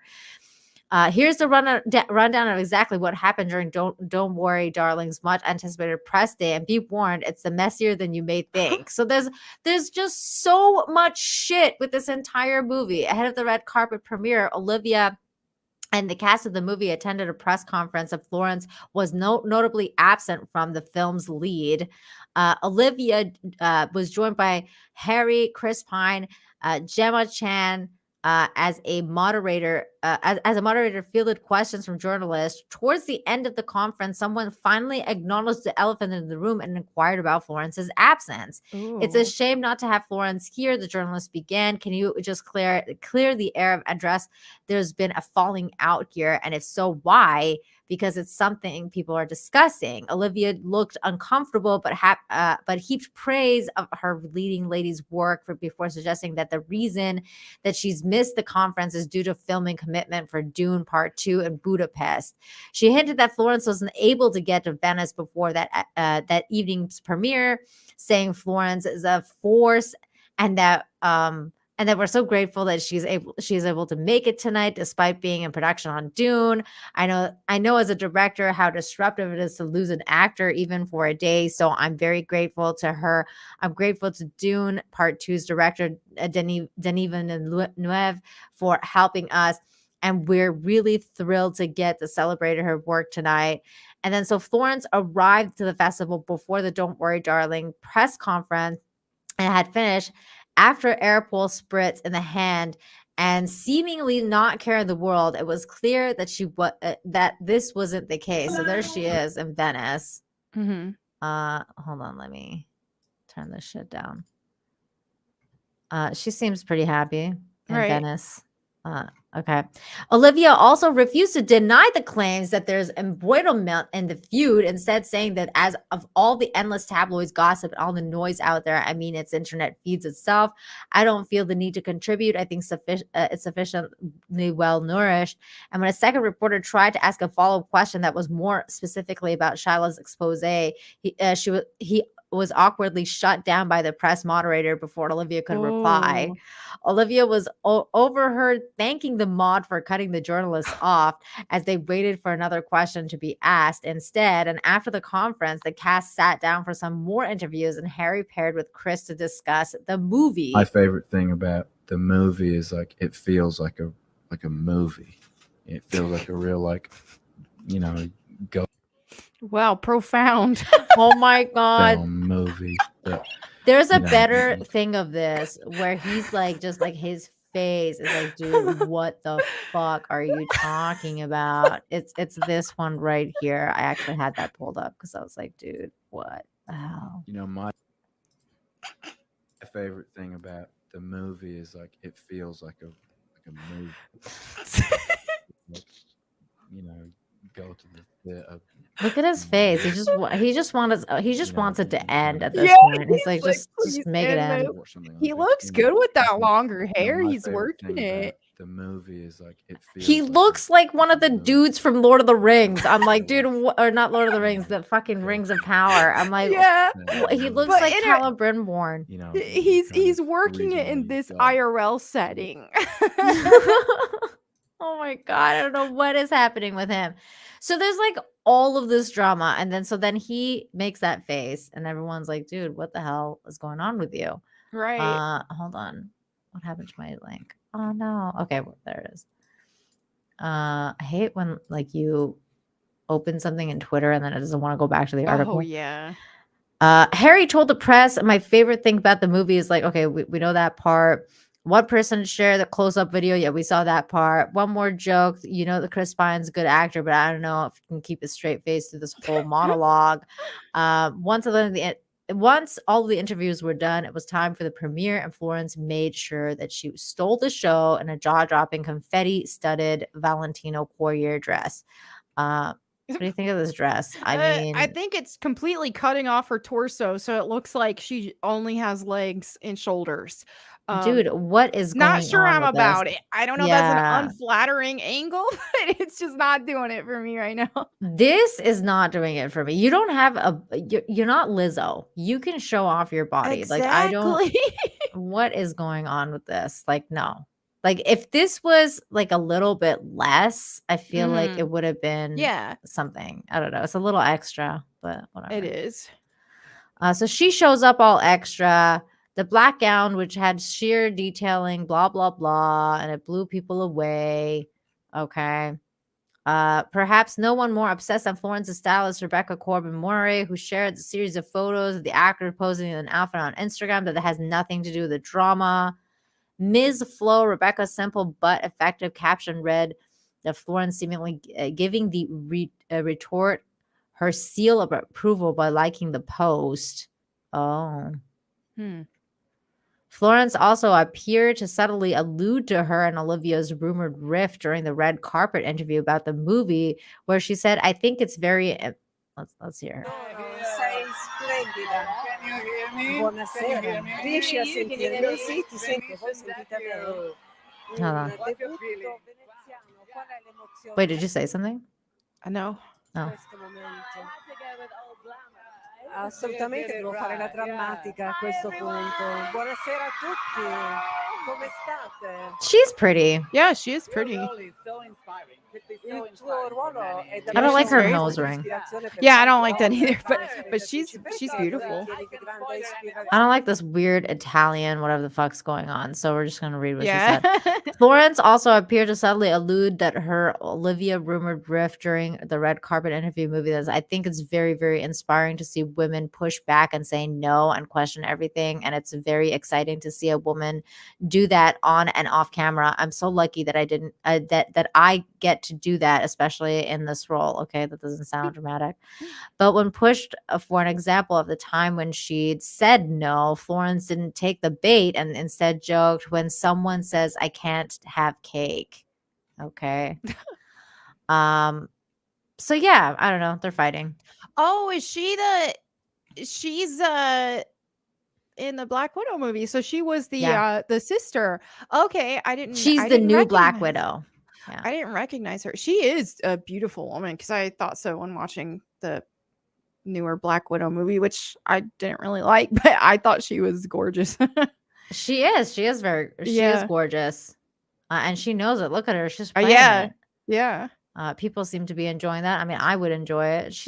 If you got it, you got to flaunt it. I'm just not feeling those freaking sleeves. Like, she should have worn something else. Yeah, I don't think that dress is flattering on her, even though she's beautiful, but it's just not a flattering cut. I don't think it'd look good on anybody. No, but yeah, there's some drama going on that movie set. I don't know why. I kind of like theorized on the real BBC that I think that they all got really fucked up and like took a lot of drugs and then had a massive orgy, and now they all can't stand each other. Because like when it's like you just wake up the next day and you're like, what have I done? Like, and like they just probably just all like are like, fuck, like I never want to see this person again. It's just that's just the way it comes off to me. John Burns from 5 says, I'm looking forward to honest trailers. Oh, we got this one. Thank you, John Burns. John Burns again for 5 says, women memorialized. Thank you. Near Las Vegas crash site after being hit by car driven by former NFL player. Ooh. Oh man, you're coming in with all these weird headlines today, John Burns. CJ for 5. Though I wish Trump canceled the lockdowns altogether, I agree. Nina, you've done a great with these evening streams. Keep up the great work. Thank you, CJ. Every Wednesday, buddy. John Thomas for 10 says, I wonder if that Vegas will be like a double negative, a double negative, and she won't get a she won't get a charge because you cannot be at fault. Other driver dies. You're in talks. You get charged. I don't know. I think you're gonna get charged. Yeah, she should get charged at the very least for like driving while under the influence. Definitely gonna get charged. I can't read it anymore. Veldrain, thank you so much. Veldrain1178 for $2 says Tobey Maguire dancing when cringe wasn't political. Yes, that's Here's the thing: is people keep bringing that up when they're trying to defend She-Hulk and that whole twerking scene. But the thing is the way that it was portrayed when Peter Parker was dancing like that, it was supposed to be cringe. It was supposed to be like, oh look, the symbiote like turned him. It wasn't cringe. Peter Parker. Yeah, he was trying to be symbiote. He was trying to be Mr. Bad Boy, which isn't in Peter Parker's character. I mean, there's the snarky side of him, but to be all out like bad boy like that, it isn't in his character. And so it was meant to be cringe because it was so out of character for him. Yeah. So it's a totally different scenario than having She-Hulk twerking. Yeah, well, She-Hulk twerking is like maybe on its own wouldn't have been like so insane. Like, let's say if you had done it in a really like funny way, like for example, when when they used to have Iron Man like just be like totally objectifying women or whatever. Let's say they had introduced She-Hulk back in the day, and then She-Hulk like is like twerking with like Iron Man or something. Like that could be funny on its own way. But when you have She-Hulk and the previous episode talk about how she's scared of being catcalled and shit, and she's like fearful for her life, and then she goes to a fucking like an office space with men everywhere where her boss is looking right at her and she's twerking. That's what people are having a problem with. It's the fucking dichotomy of like that. Not, I mean, Tobey Maguire dancing as a fucking symbiote is ridiculous comparison. Exactly. Because he wasn't like there going like, don't objectify me like 5 minutes before. It's so crazy. Bird Up for 5 says, back in 2004, my uncle and I used to argue over Bush versus Kerry all the time. Over the weekend, we'd hang out and play video games. The good old days, man. Isn't that so crazy that those were the good old days now? John Burns of 5 says, explanation, I live in a retirement home. It's excellent for me, but if I want to keep living here, been here for a year, I have to be vaccinated. No. Oh no, that John. sucks. Oh, fuck. They're going to make you, oh man. I'm surprised you aren't already, to be completely honest with you, because I remember that they wanted to do that like right away to basically like everyone in assisted living facilities or retirement homes. John, I'm sorry to hear that, man. That sucks. Matthew Kirby for 5 says, Melanie, if you could choose a studio to take over Tomb Raider, who would you choose? I'd probably choose Capcom because I feel like they've done a great job with like the Resident Evil franchise and with their remakes that they've been doing and everything, even with like the Devil May Cry 5. They did a great job. They do a good job at like keeping faithful, and then they also, when they want to introduce a new spin on things, they still respect the source material for the most part. I would say they haven't been absolutely perfect, but I think when it comes to Tomb Raider, I would love to see what they could do with it. That sounds amazing. I would love that. What about a movie? Who would you choose? And who would you choose to like be her? That's a tough one. This might be an unpopular opinion, but I think that if they were to for a future movie, I would like to see them I'd like to see them do a mature Lara Croft and bring Angelina back for it. Ooh, that would be fun. I hate Angelina Jolie, but I think that would be fun. I think it could be good because when I think about Lara Croft's character, I just think nobody does her justice like Angelina does. And I already feel like she has such a great grasp on the character herself. So I would love to see her come back as more of a mature I haven't Lara seen Croft. an Angelina Jolie for fucking years. And if she came back as Lara Croft, I'd be watching it. I can Oh, tell you yeah. that right now. I'd be like, yep, let's do it. We're Yep. going for it. John Thomas for 5 says, I forget who said it. If you don't pay attention to politics, politicians will pay attention to you. That's interesting. Never heard that one before. John Burns for 2 says D&D went old school, a black dragon breathing acid. Ooh, that's pretty cool. It's pretty cool. I'm looking forward to this new movie that you just told me about, man. I'm gonna have to check it out. John Thomas for 5 says, have either of you seen the 70s D&D animated movie yet? I've seen episodes, not the movie. I haven't. Tom Bosley, Happy Days, N.R. Cunningham voiced a wizard. I don't know if we're talking about the same thing. D&D 70s animated movie. I've seen the series like a few episodes, and it was really freaking funny and good. No, I don't know what this is. Okay, here we go. Let me share my images.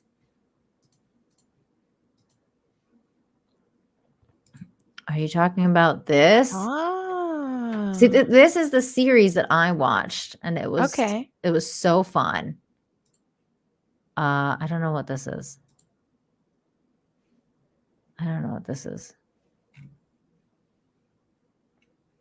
TV series from 1983 to 1985. That was fun. That was a good series, but I haven't seen a movie.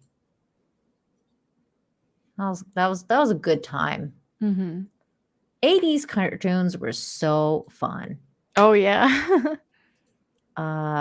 Let me know which one you're talking about. The John Beck for 2 says Harry Styles answer reminds me of Sad Affleck meme. I don't remember Sad Affleck meme. Do I you remember this? there is Sad Affleck that went around. Is it the one where he was like had a cigarette in his hand and he's like like I don't and he looks like know. sad and overwhelmed. Maybe it's that one. Now there's the sad Keanu with him on the bench. Yeah. Hold on. Okay, you know what? It's got to be a famous one because I just put like Sad Affleck. Okay, yeah. Okay. Here it is. It's the one with Henry Cavill. Oh yeah, that one. That one. I didn't remember this, but that's funny. Oh my god. It reminded me of the one that Tom plays on Midnight's Edge all the time, where Mark Hamill's like just staring blanketly into space when Rian Johnson's talking about The Last Jedi, and he's like, because he just like doesn't like he's not actually there. You know what I mean? Like he's just like, oh fuck my life. That's what it reminded me of. John Burns for $6.99, thank you, says Jean Chrétien, you want proof? The proof is the proof. Harry Styles, my favorite thing about the movie is it's like a movie. Forrest Gump life. Oh my like yes, he is retard. And thank you, John Burns. And with that, I'm going to thank you, Melanie. Massive thank you for being here. It's been 3.5 hours. I told Melanie that probably not going to go more than 2 hours, and here we are. Thank you so much for joining me tonight. You've been a trooper, and I really appreciate you. And I had a really good conversation with you, and I knew that I would. I knew that we're going to get along really well. So I'm definitely going to invite you back. Awesome. I'm also going to possibly invite you back for Infinite Hope, which is the other show. And we're just going to talk about good shit. We're not going to talk about anything negative. We're just going to talk about good stuff and happy things. And I feel like this is a start of a beautiful friendship, Melanie. I think so. You're really fun to talk to. So this was a good time. Oh, I'm the glad time you had flew. A good time. Yeah, I know, right? I'm just like, oh my God, I can't believe it's 3.5 hours. Yeah. So I'm so happy that you came by. And you're gonna definitely be invited back. So before we leave, please let everyone know where they can find you and what you got coming up. Yeah, you can find me all over social media at Melanie Mac, and then also on my newer YouTube channel called Melanie Mac Go Boom. Yeah. Dude, what's up? That's Fry. He's He's one of my super mods Ooh. on my Twitch chat and also my Discord and all that kind of stuff. Rye is amazing. This guy right here? Yeah. Thank you, Yay. Rye. That's awesome. So that's it? That's all you got?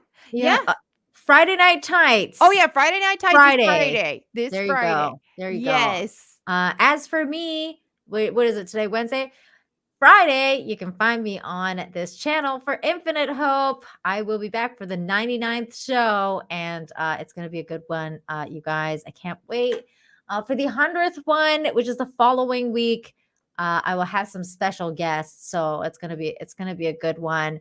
And I just want to thank you guys also very much in the chat. You guys have been so wonderful, so generous tonight. So thank you, extra thank you for super chats, memberships, all that good stuff. Thank you guys. John Burns coming up with the last super chat here for $5. Get the news report I gave you about the woman killed in the car accident for Friday's show. No, that's supposed. I know you're fucking with me, John. No, that's not happening. Yes, I'm also on the Real BBC every Tuesday. But yeah, you can find me. The earliest time is this Friday, 2:45 Eastern. Until then, you guys, thank you everybody for coming to hang out, and I'll see you guys next time. Bye.